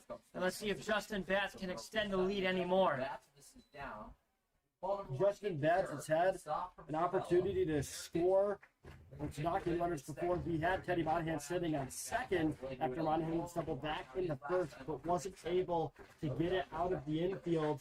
Now, he gets a single that'll drop for a base hit, could turn into a double if he's writing that out. And 2 more runs will score for Auburn. Teddy Monahan was chasing down Jaden Brazil, almost caught him on their way to home. And finally, the Doubledays fans have life. They're cheering, stopping. They tie this game up. They're trying to get out of their losing streak. They're on a 4 or 5 game losing streak entering this one. And they were down 4-0 entering the inning. They have now tied it up 4-4. What a game for the Auburn Doubledays. Evan, you spoke it into existence. You wanted some runs, you got some runs. 4-4 here at Falcon Park. This has been a fun one so far. As Morose gets the strike against Braden Michelson. That's the 4th extra base hit on the night for the Auburn Doubledays, and not even 5 innings of play. I mean, the bat has clearly been working for them tonight. They went 4 innings straight of scoreless baseball against Morose, and here in the 5th, they have his number. And Doubledays still have a runner in scoring position. The rally not yet over as Michelson gets his first ball of the at-bat. He's still trailing 1-2. Would love to avoid a strikeout here. Would be the second Doubleday to strike out this half inning. Can he keep the Doubledays rally alive? That pitch misses way high and away. That makes it a 2-2 count. 2 quick straights on the outer half. Batts with that double. He improved on his already fantastic 318 batting average. That was just his 4th extra base hit of the season. Michelson nearly goes and avoids strike 3 as that pitch misses the zone. So after being down 0-2, Michelson now has the full count. We'll see if he can work a walk, put it in play. The full count, swung out and fouled off. Back at bats now that the Doubledays had. We saw a full count approach Able to fight off some close pitches. and Teddy Monahan. And from there, he worked a double. So let's see what Michelson can do here with Batts in scoring position.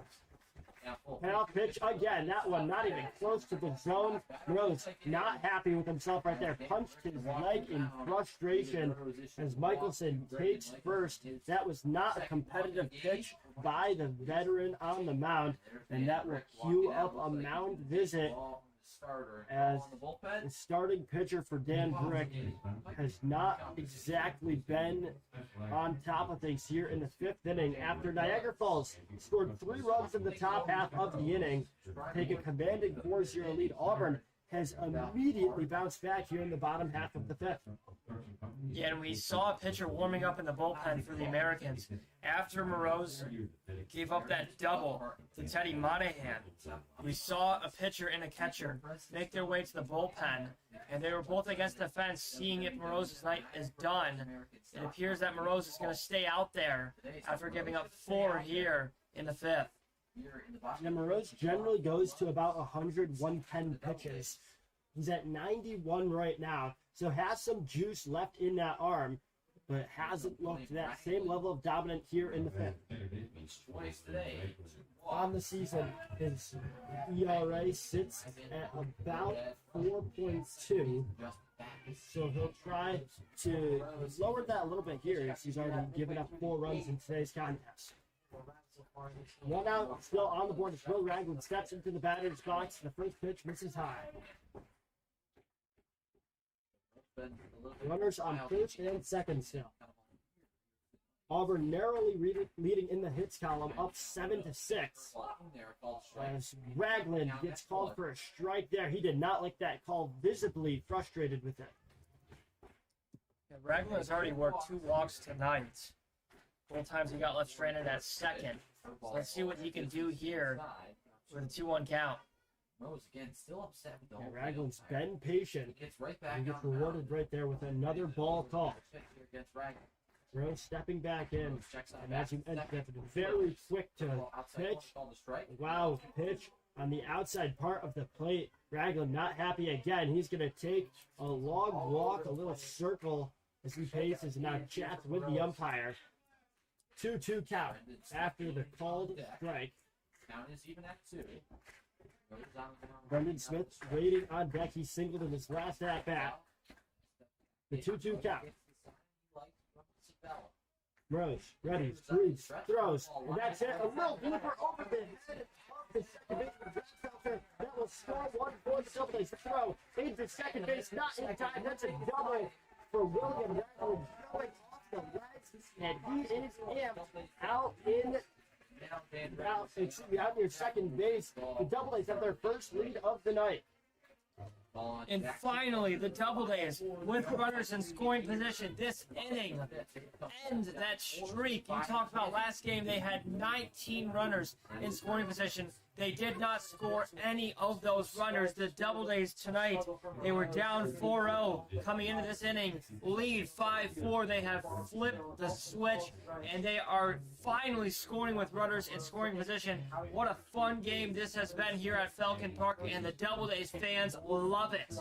It's been great for Auburn, and they end the night, I believe, of Aiden Moreau's. So the Niagara Falls Americans will have a new pitcher when we return here on the Auburn Doubledays YouTube channel. We'll have more information about the new arm on the mound.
With the Auburn Doubledays now leading 5-4 over the Niagara Falls Americans. Niagara puts a new pitcher on the mound. It's Jackson Lerner out of Clarkson, replacing the starting pitcher Aiden Moreau's. Moreau's that just 4 1/3 of an inning, but he had a shutout outing through 4, and then just kind of collapsed here in the 5th. Went through 8 batters and wasn't able to get couldn't get all but 1 out. Yeah, he looked sharp all game. He won 4 innings of scoreless baseball against the Doubledays, and then he just collapsed in the 5th. And that tends to happen if you're a pitcher, and especially if the Doubledays are on a losing streak, and they're looking to end that streak, and they look hungry here in the 5th. Now it's a sidearm man on the mound, Jackson Lerner, again out of Clarkson. who's making his 14th appearance on the year, a relief guy out of the bullpen. As there's a swing and a miss by Brendan Smith. Lerner has a 10.3 ERA, but he does have a 2-0 record to just over 25 innings pitched he has on the year. As a call from the field umpire, Smith steps out, will step back in. Yeah, Smith was not set in the box at all, and Lerner came set. Clearly, Lerner likes to quick pitch a tad bit. Aiden Moroz had a similarly quick style as Brendan Smith strikes out for the second time tonight. There's the second strikeout for the Doubledays this half inning, and now the final batter who has not yet hit for Auburn this inning, Dustin Wortham, is up to bat. Jake Bendevenga sits on deck. His double kicked off this fifth inning rally. And that's Smith's second strikeout of the night. But one thing I love about Smith is no matter the outcome of his at-bat, he goes over to his teammates on deck or in the hole, and he tells them a lot about the pitcher so they stay prepared. He just told it to the new pitcher, or excuse me, to the new batter here, and then he told it to the batter in the hole, and Jake Bendevenga. Yeah, so it looks like it's Zach Spurger now, the relief batter for, or excuse me, the pinch hitter for the Doubledays. He will replace Dustin Wortham, who is the designated hitter in tonight's contest. Wortham had been 0 for 2 on the night, so now it's up to Spurger to knock in these two runners in scoring position. After a really strong first at bat, Lerner now behind in the count 2-0 to Spurger. Spurger this season batting .259 with just 3 RBIs on the campaign. Has an easy chance to pick up 2 more right here if he can get a base hit. And he does clobber it, but it goes into the shallow left field. That's caught by the shortstop in Anthony Savino. That will end the fifth inning as Jackson Lerner gets 2 quick outs to stem the Doubledays tide. But Auburn now leads 5-4 after a 5-run bottom of the fifth. We'll be right back in the Auburn Doubledays YouTube channel.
Back here in the top of the sixth inning after a long fifth.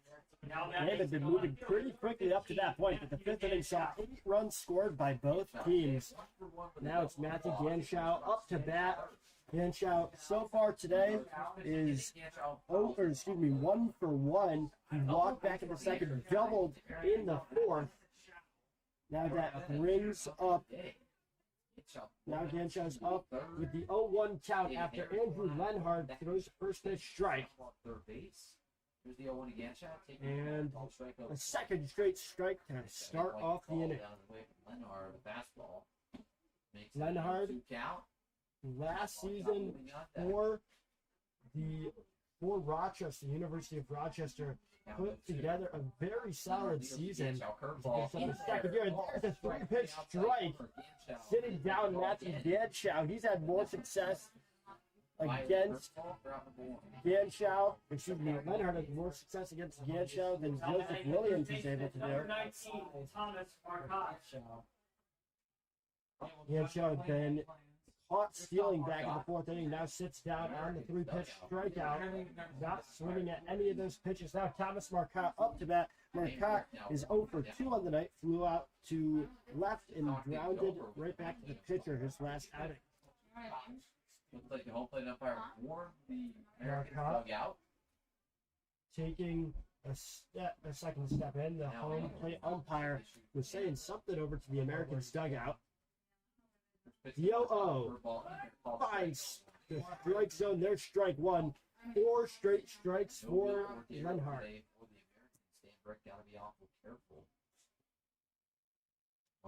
Lenhart back in his freshman season at a 4.24 ERA that jumped up to 6.09 this past year for a career collegiate ERA of 5.47.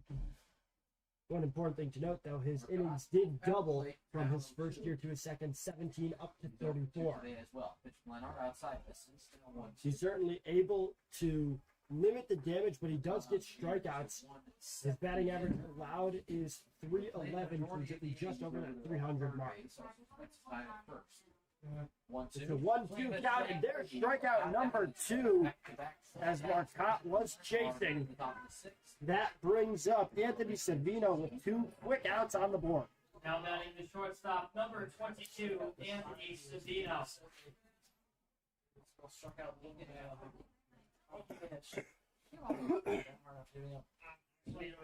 Lenhart looking to strike out the side.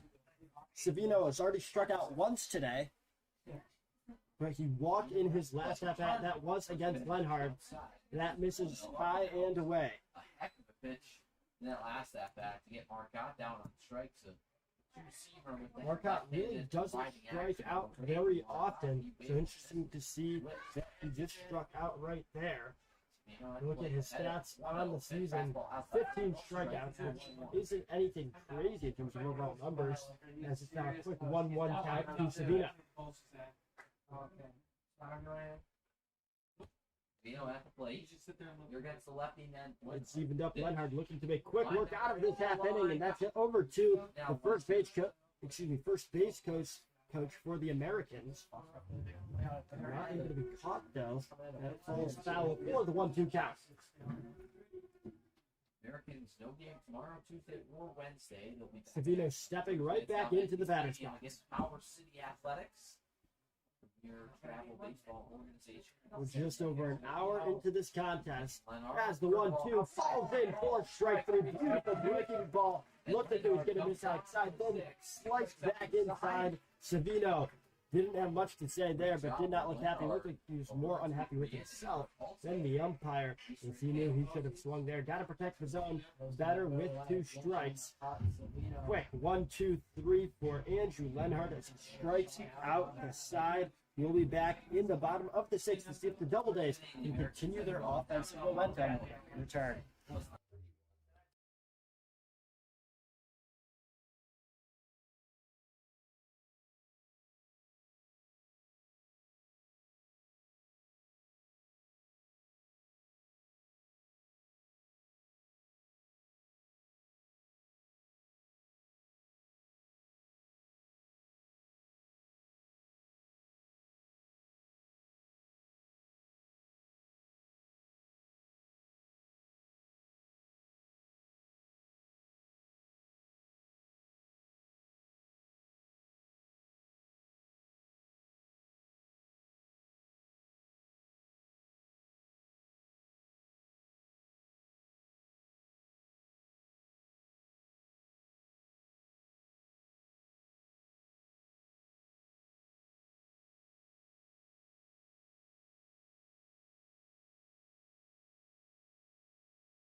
Back here, bottom of the 6th inning, Jake Bentavanga up to bat, just like he was back in the 5th. He's kicked things off with a double, eventually came around to score. He's the first of 5 Doubledays to do so.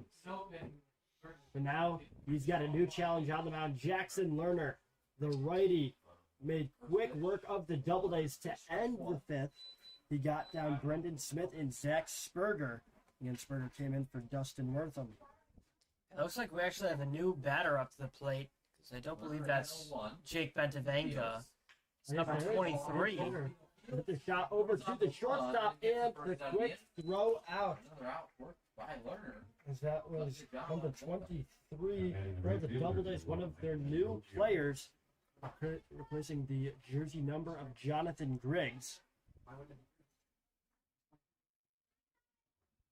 As that now brings up Michael Ambrosio. Ambrosio is 1 for 2 on the day, singled in his last at bat.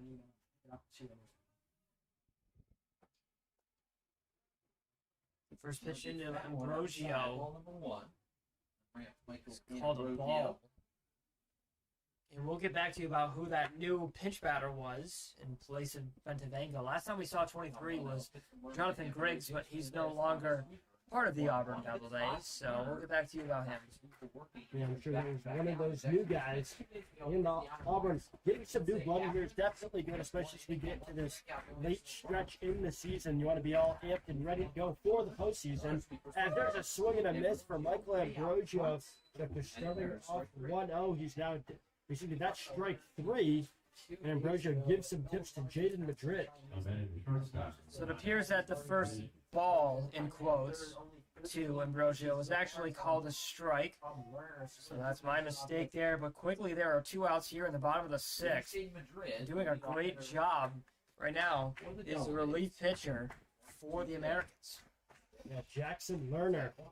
He's faced 4 batters, gotten all 4 down. First pitch against Jaden Madrid is called a strike. He has to adjust as that pitch on the outside part of the plate has been getting called a strike. Now the 0-1 count. Lerner gets Madrid to hit it opposite, and that goes into the visitors' bullpen. Just like that, Madrid is down 0-2 with 2 outs. Bet you he'd love if he got on base and tried to start a 2-out rally. And it appears that Chase Moore's night is done, because I believe that is Flynn Shoup on deck. As Madrid hits the chopper over to the second baseman, Gladfelter tosses it to Weiss for out number 3. Jackson Lerner has been on fire in relief. The Doubledays still lead 5-4 through 6. Stay tuned for more on the Auburn Doubledays YouTube channel.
Back here, top of the 7th inning. First pitch falls in for a strike. Weiss plays first base today. Adam Weiss up to bat going against Andrew Lenhart, who has been impressive on the mound so far. Struck out the side back in the 6th inning. Now a shot over to the shortstop, Jaden Madrid. Bridges it to first for the first out. Good job there by Madrid to pick up the first out on one that he kind of had a run in on. A great throw over to first for the first out. And we learned who the new batter is in place of Bentavanga there in the bottom of the 6th. That was Colton Lovejoy in for Bentavanga. Thanks to Coach Eaton and assistant coach Tim for help there and figuring out who it was. Yes, Colton Lovejoy, another one of those new players for the Doubledays. So we'll see if he's able to contribute to the Doubledays run to the postseason. Quick 1-1 count to Michael Sabella. For that last breaking ball missed the zone. Counts even at 1. Sabella digs in. He's 1 for 2 today. Pitch. Fastball. Fastball misses Strike. low. That's somehow a strike, and it looked like it was in the dirt. Surprised to see that called a strike against Michael Sabella, who stands pretty tall on this Doubledays, or excuse me, on this American squad. You'd have to think it'd be a little bit higher to catch his strike zone. Yeah, he could not believe that. Had to take a walk. He was that upset. He's down 1-2 now. Let's see what he can do. Breaking ball just misses upstairs. Count up at 2. That looked like it could have been more of a strike call than the pitch prior. But now it evens out as the count evens at 2. Here's the 2-2. As Sabella chops at that, stays alive by fouling it off. Good swing from Sabella. Good foul, a little bit behind. So far, we've seen this relief pitcher in Andrew Lenhard get 5 straight Americans out, trying to make it 6. 2-2. Low. And there's strike 3. The pitch low in the zone, finds it. And Sabella not thrilled, was shocked by the call, and that brings up Munakata with 2 outs on the board. Yeah, Lenhard right now is doing a phenomenal job working 2 outs, and right now we have a pitch batter in place of Munakata. It's Alex Glasscock up to bat, sporting number 14 for the Americans. We saw Munakata strike out in his first at-bat, pop up to second. In his second at-bat, there's a shot into right field over the head of Michael Ambrosio. Glasscock going for second. They'll make it easily as the cutoff man in Ragland stops it. A sliding double that he didn't really need for Alex Glasscock as he celebrates over at second. Beautifully placed hit there by Glasscock. One pitch, one hit shows that he's a phenomenal pitch batter. And for the Americans, they are going to want a 2-out rally, down 1 here in the 7th. Glasscock this season hadn't had extra base hit all year, batting just 103. He immediately comes in and makes a difference as a pinch hitter. Now at the top of the Niagara Falls order with David Harris up to bat. He's gotten on base 3 times today and scored twice, albeit back in the 5th. It was via an error. He's had 2 extra base hits so far. A 1-0 count. That pitch misses outside to make it 2-0.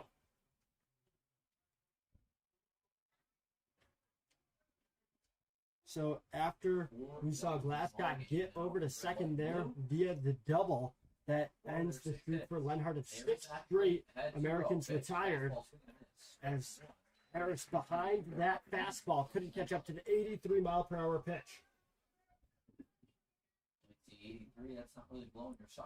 Lenhard has struck out 5 today, looking to make it 6 here.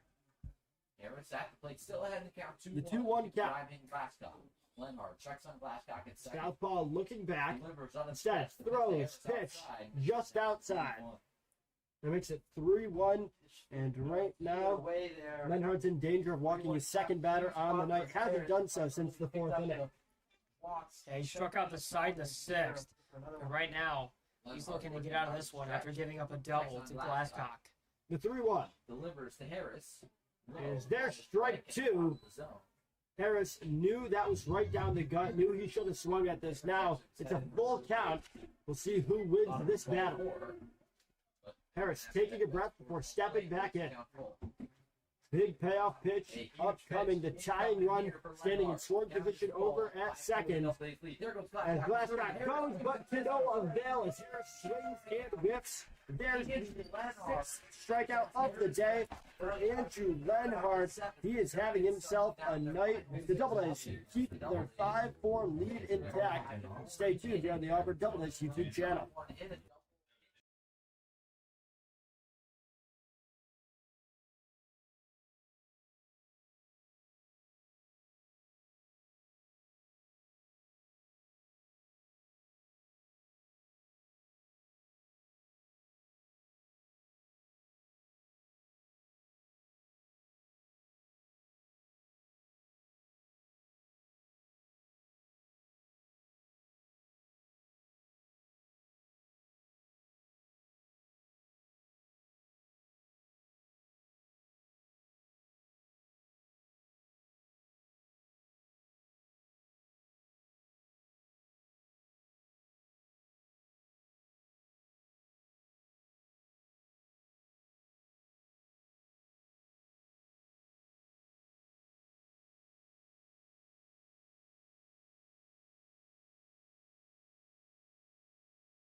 Now for the Doubledays, Lynn Shoot.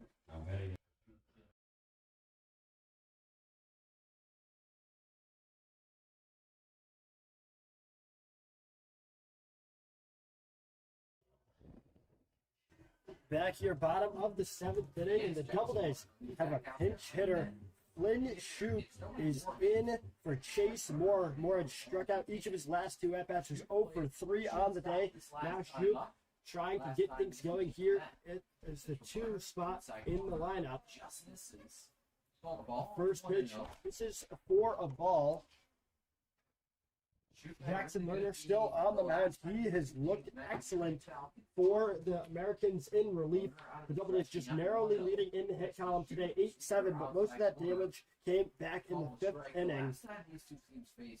As that's where the Doubledays were really finding some success, scored 5 runs, but went down 1-2-3 back in the 6th. Now in the 7th, trying to recapture that momentum. The 1-1 count to Shoup. Pitch from Lerner. Yeah, misses just outside. Now 2-1. That pitch has been getting called a strike today a lot. That pitch on the outer edge of the strike zone. Shoup staying vigilant, however. Not chasing. Lead inning is last inning. It's the bottom half of the Doubledays order. Shoup been hitting for more in the 2 spot. Here's the 2-1. Shoup with the 2-1 count and swings and misses. Could not connect there. Now the count even at 2. The Shoup steps back in. Great pitch there from Lerner, clocked in at almost 80 miles per hour, blown right by Shoup. Shoup swung out of his shoes on that one and tried to connect with it. Lerner has been sharp. Lerner's been accurate so far. 18 pitches thrown, 13 strikes, make it 14, and Shoup goes down swinging.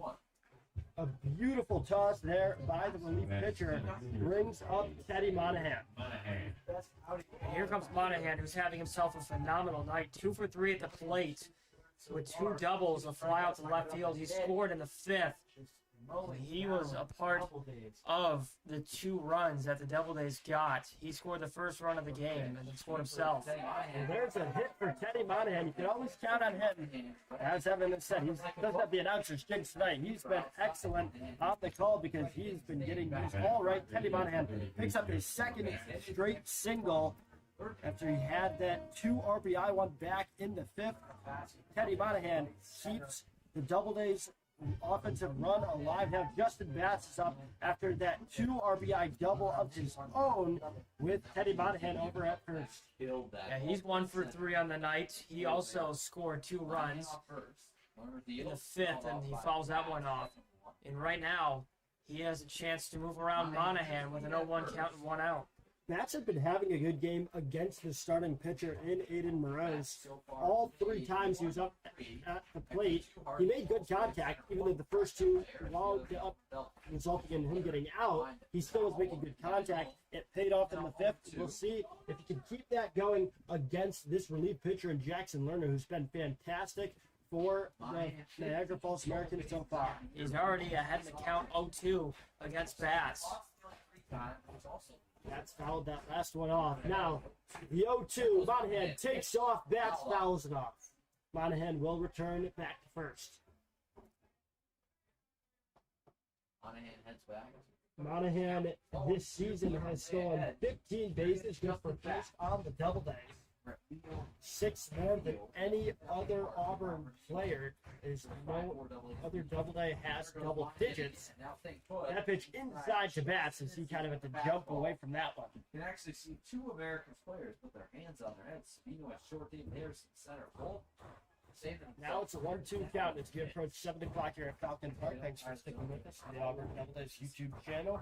The 1-2. There goes Monahan. Slots in. Monahan took off and it's fouled off again. And he's going to have to go back to first. Unlucky for Monahan. And right now, Bats doing a great job of staying alive with 2 strikes. Yeah, Bats is doing a good job here today. And he's having some difficulty finding Lerner's pitches. He's got to hit the bat to the right spot. Just Bats. Readies as the toss over to first is not in time. Lerner over to Weiss on the pickoff attempt. Monahan in check over there. Still just 1 out on the board. Lerner looking to make it 2 as that pitch misses low and away. Count at 2. Monahan at first actually led that. The 2-2 count again. Let's see if Monahan goes here. He does. He takes off. His Bats this time puts it in play over to the second baseman The second out of the in inning. Justin Gladfelter. He makes the throw over to first for simple 4-3 put out. Teddy Monahan, though, since he took off so quickly, was able to actually make it to second. Yeah, I mean, smart play by Monahan to run regardless of the outcome. I mean, it would have been bad if it was a line out to the glove of Gladfelter instead of a ground out. However, thanks to him running early, he was able to get on second safely to avoid a double play. So now the Doubledays again have a runner in scoring position with Braden Michelson up to bat. He's walked 2 times today. Flew out to center back in the 4th. Here, 348 hitter. Doubles, 1 triple. Still looking for that. So after 2 walks, Michelson is looking for his first base hit. He's got the 1-0 count. There's strike 1. Michelson nods his head after that one. Knew he had to swing there. New Hampshire, Jackson Lerner, strapped. So that'll New Hampshire native. Lerner at just 29 pitches on the day. Stretch. Outside. There's ball 2.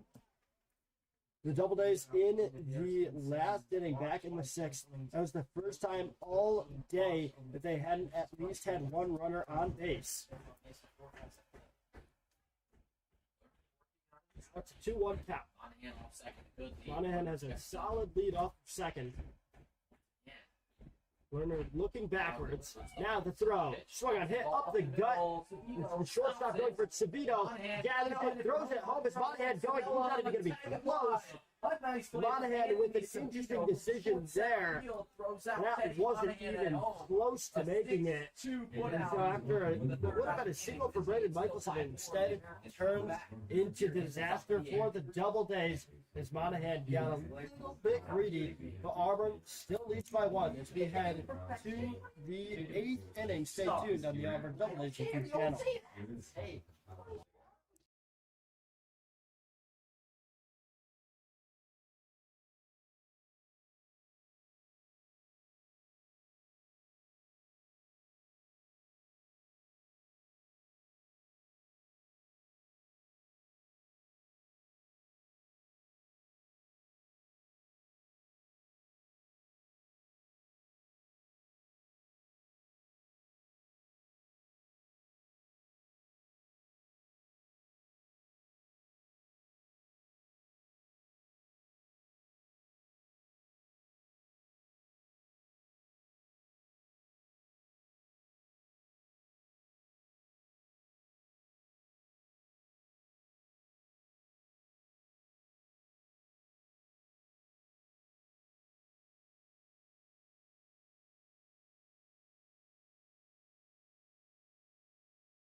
top of the 8th inning. The Auburn Doubledays lead 5-4, and it's Justin Gladfelter up to bat for the Americans. Gladfelter is 1 for 3 on the day. He hits one over to Madrid. Madrid brings it back to first, and it's not in time. But what a play for Madrid to even make that a contest. Jeez, that was disgusting by Madrid. A nasty diving play to stop it from going to left field. He had the throw, it just missed by milliseconds. A bang-bang play. Justin Betts with a great stretch. What a way for Gladfelter to work an infield hit here in the 8th to get things going for the Americans down by 1 run. Okay, Evan, I'm going to make a statement. I don't want it to be an announcer's jinx. I feel like I have to be said, if there's a shot over into right field, that's a base hit that advances Gladfelter over to third. Runners on the corners for the Americans after 2 quick singles. So what were you going to say? Okay. Okay, don't want it to be a jinx, but we got to talk about how good Jaden Madrid has been fielding at shortstop on the season. He's been the shortstop, at least over 2/3 of the game, probably closer to 3/4 of the games here at Falcon Park. He has not recorded a single error in the field. Perfect 1,000 fielding percentage. Hasn't had an error yet. Hopefully that squeaky clean record after. And you just saw 2 singles from the Americans. And there's another shot hit opposite and just foul by Logan Stickler, who falls behind at the count 0-1. Well, you better hope that Stickler doesn't hit this anywhere near Jaden Madrid the way that you're giving such a bold statement. I mean, Jaden Madrid has been phenomenal at shortstop to back you up. He's been so fun to watch. He makes these crazy carnival plays. They're like, how did you even do that? Now the 0-1 count. Misses low, gets away from the catcher. That's not Bentavega anymore. It actually gets away from Lenhart as well. But the new catcher for the Doubledays is Corbin Lovejoy, one of the new players out of Rochester to replace Bentavega in the batting order and at catcher. That breaking ball finds the zone for the 1-2 count. As the Doubledays going to check on their starting pitcher, relief pitcher, Andrew Lenhart. There's a check on the mound with the 1-2 count. The entire infield conferencing around the coach. In the middle of an at-bat with 2 runners on, there just must be some concern by the Doubledays coaching staff about Lenhart to see maybe if his arm's okay, if he showed any signs of uncomfortableness. But he'll stay out on the mound. 4 innings here, really trying to get a huge strikeout. Already has 6 so far in this game. Stickler stepping back in. He struck out back in the first, flew out in the third, and grounded out in the 5th. It's a little bit of everything for Stickler. Still looking for his first hit on the night.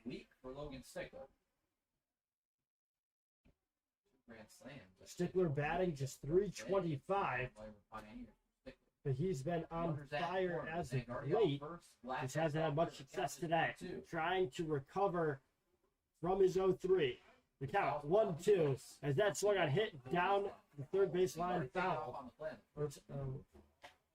Count remains 1-2. Stickler doing a great job of staying alive against Lenhart here in the 8th. He's got a lot of pressure on his shoulders. Down 1. He's going to want to get a base hit to try and tie the game. There's a 1-2 count. Dominic Zangardi had taken off for second on that last play, but had to retreat back to first. He doesn't go there. This time it's fouled off yet again. We'll see if Corbin Lovejoy's arm is tested for the first time as an Auburn Doubleday.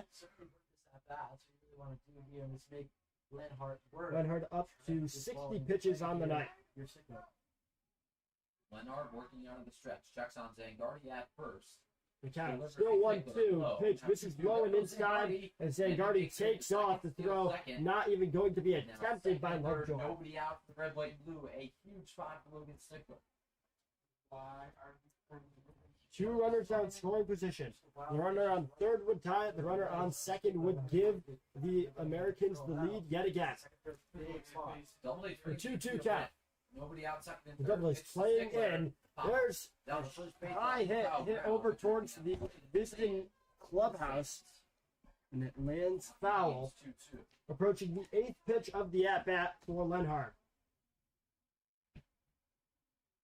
So Lenhart on the mound. One thing that stands out about Stickler, he wears those socks high. You got the American flag socks. I wonder if the team supplies those. Would be cool. Yeah, I mean, the Americans' uniforms are definitely the best. Oh, yeah, certainly. But I like how the Doubledays also have the red, white, and blue. And there's strike three. The Stickler slams his bat into the ground in disgust. A beautiful pitch there and a nasty pitch by Andrew Lenhart. Gets his 7th strikeout of the day. Matthew Ganschow up to bat. Ganschow is 1 for 2 on the day. Struck out in his last at bat though. There's a hit down. The third base line, the tag out. Wow. Shoot, didn't even start the game at third base, and he gets an incredible double play. What a play by the third baseman, Flynn Shoup, able to recognize that Gladfelter was well off third. He tagged him, and then he made a phenomenal play at first to get out Ganschow. I mean, you couldn't ask for a better play from the third baseman at the hot corner. Phenomenal heads-up play. The Doubledays escape another inning defensively, leaving runners stranded for the Americans. And Gladfelter could not believe that he was tagged out, and neither can the head coach for the Americans. That was a crazy turn of events, but after 2 singles to kick off the 8th inning, the Auburn Doubledays respond with a fury with their fielding. So we'll be back shortly at the bottom of the 8th inning as the Auburn Doubledays look to hold on to their 1-run lead.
William Ragland stepping into the batter's box here in the bottom of the 8th inning.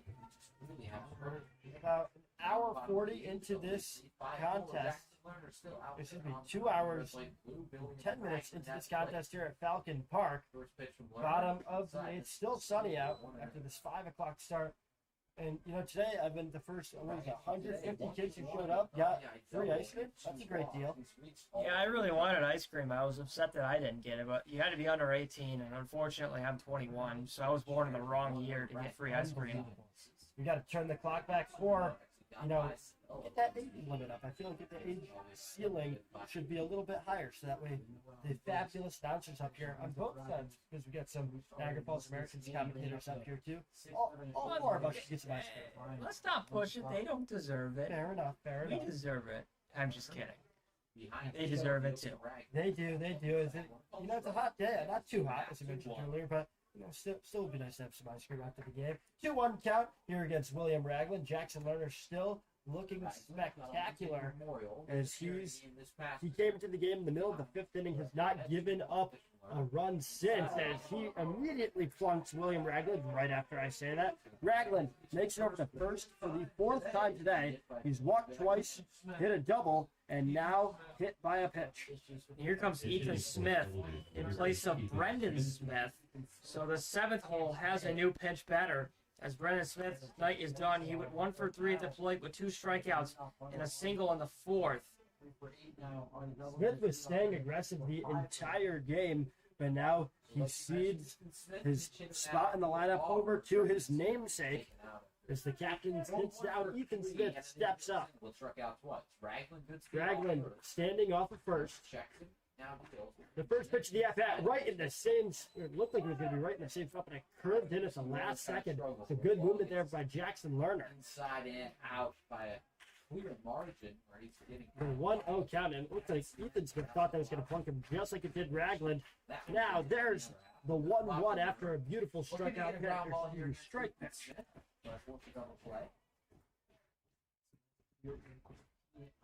This year, 366 hitter, 13 doubles with 4. The 1-1 as Smith awaits, that misses outside. This season, Ethan Smith is batting .366 with 4 extra base hits. He's one of those valuable mid-season additions for the Doubledays, who you can count to be on the starting lineup for most high leverage games for the rest of the season. Ragland takes off the throw down to second, not even close. It looks like the second baseman in Gladfelter had to jump for it. And now it's a 3-1 count with William Ragland safely at second.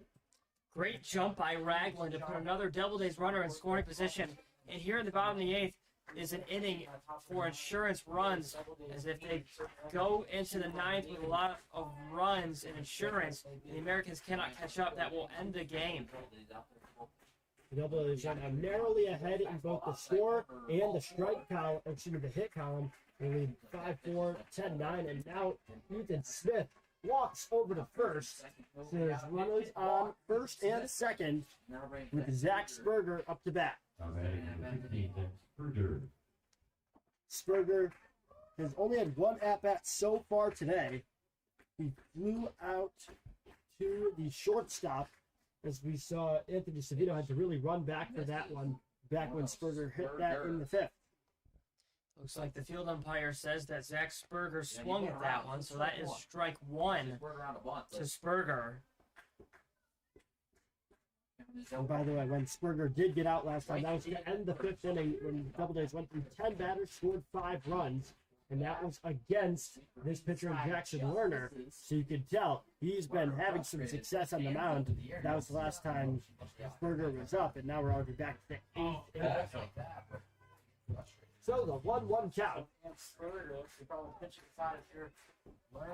As Ragland takes off, there's no throw to first, or excuse me, the second or third as it gets away from Michael Sabella. The Doubledays execute the double steal, and Evan, that's the bread and butter all season. Yeah, that's something that they have executed to perfection all season. I don't think I've seen a fill once in any home game that we've been on the call on for. Just a great double steal and a great call again by the head coach for the Auburn Doubledays and Coach Eaton. Yes, and now the 2-1 count with first base open, 2 runners in scoring position. That misses inside to make it 3-1. Lerner right now 1 ball away from loading the bases. This stellar relief pitcher is in some trouble here. Corbin Lovejoy on deck. The 3-1 misses outside. The base is loaded for the Doubledays. Niagara Falls is on the ropes. Dan Brink is going to go have a conversation with Jackson Lerner.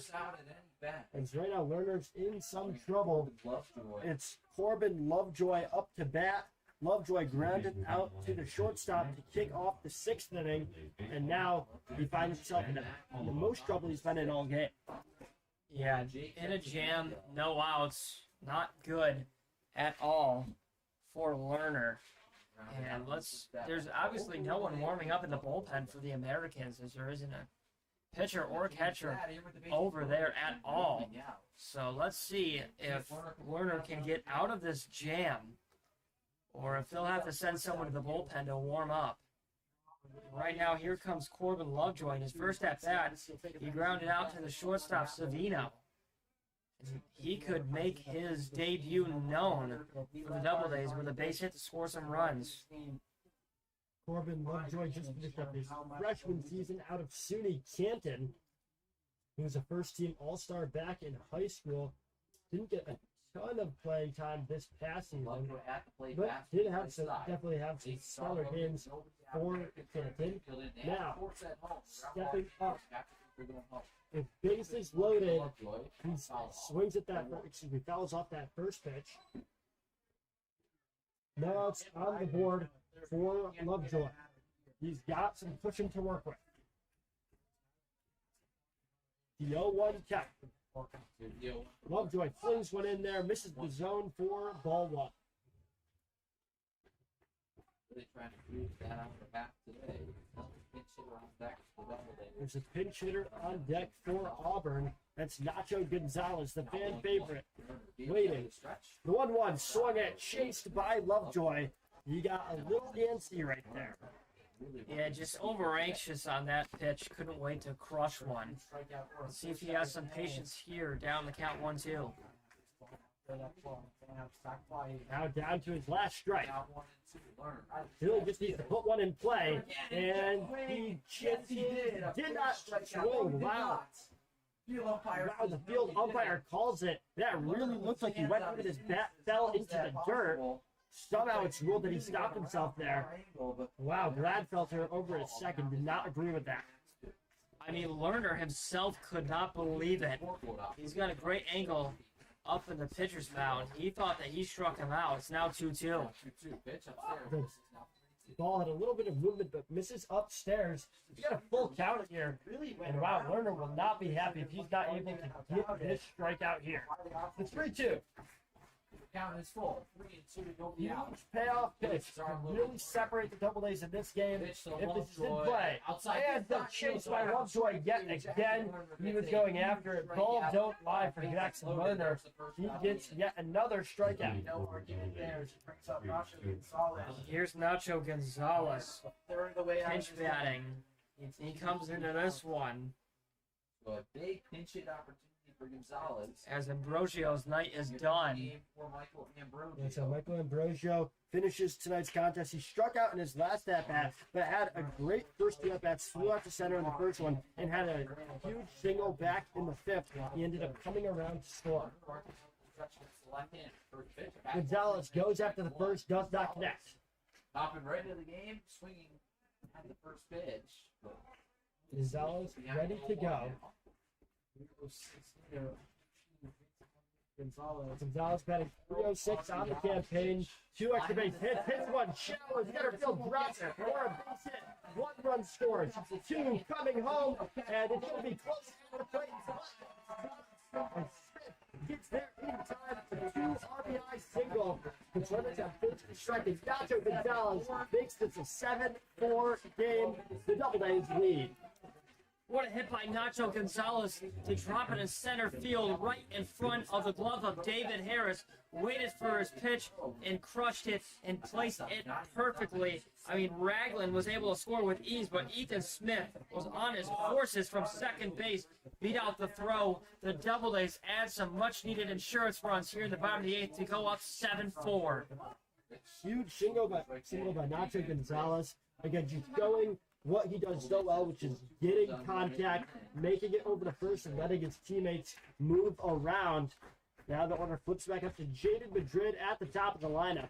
He's down to the count 0-1 as that gets away from Lerner. It's a 1-1 count. And Nacho clearly showed there that he's got ice in his veins with his back against the wall there, especially with all the pressure that he had on himself. Bases loaded and pitch batting. And there's a shot over to the third baseman. Marcotte steps on third and gets the lead runner out.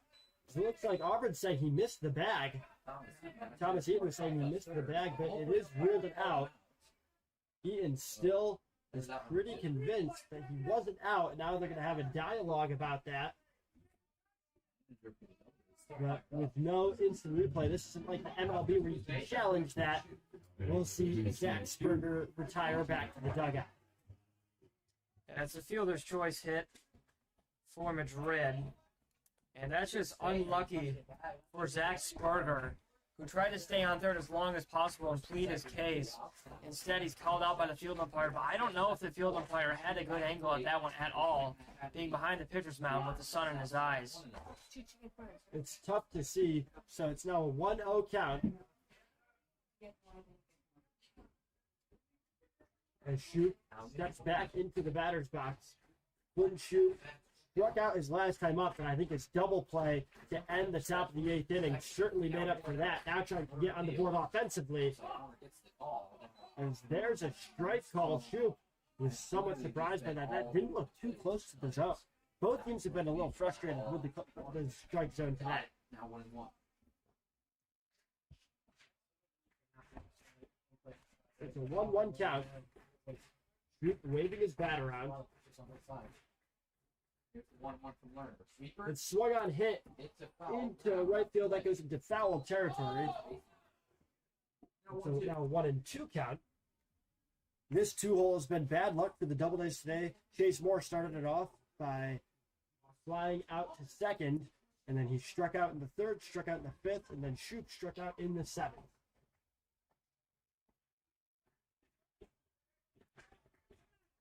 Now Shoop trying to turn this around. Down in the count, 1-2. Madrid off first. 2 outs on the board. He doesn't want to end this 2-run rally here in the eighth.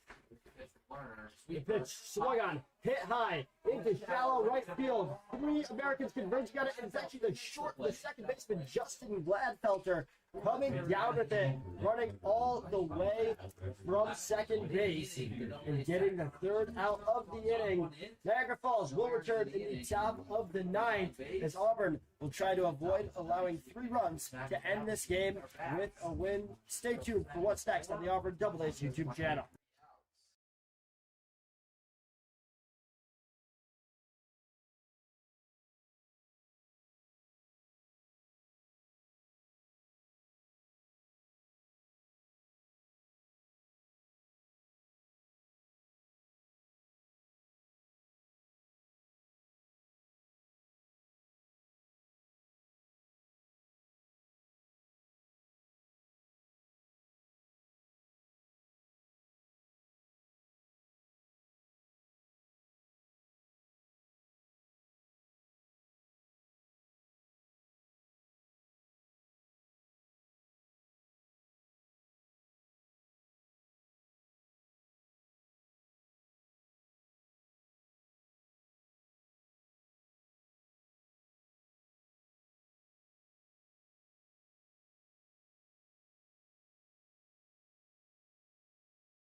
Back here in the 9th inning, there are birds in the outfield as they clear the way for the leadoff batter for the Americans here at the top of the 9th. Thomas Marcotte still going against Andrew Lenhart on the mound. As the pitch swung on, first pitch shot into right center field, and that's caught by Burt Maxson, the new right fielder. The Doubledays get their first out of the 3 that they need to end this game here in the 9th.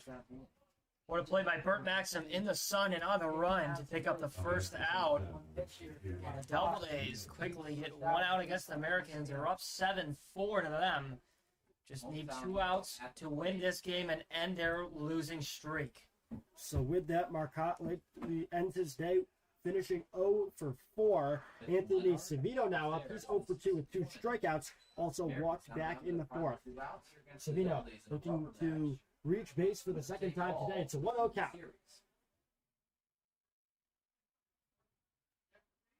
That swung on hit, a chopper over to second. William Ragley loves it. With the transition to throw over the bat in time. 3 pitches, 2 outs for the Doubledays. Lenhart making quick work of the Americans. 1 out left. The Doubledays fans are loving it. I mean, this has been a quick game. And this has been fun to watch for the Auburn Doubledays, who have some life looking to end their losing streak. Yeah, most of the time in this game was spent in that 5th inning as we see Adam Weiss swing, whips the golf swing right there, chasing the pitch in the dirt. Now 0-1. Weiss walked back in the second, but hasn't gotten on since then. The 0-1 count. Lenhart working out of the stretch. Birds moving around. Ragland over at second. He fouls that off. Now the 0-2 pitch is Lenhart approaching his 70th toss of the night. More about Andrew Lenhart sounding out of the bullpen. Lenhart came in back in the 4th inning and has only he allowed 3 runs in the 5th. Hasn't allowed anything outside of that one rally. Now the 0-2 count misses in the dirt.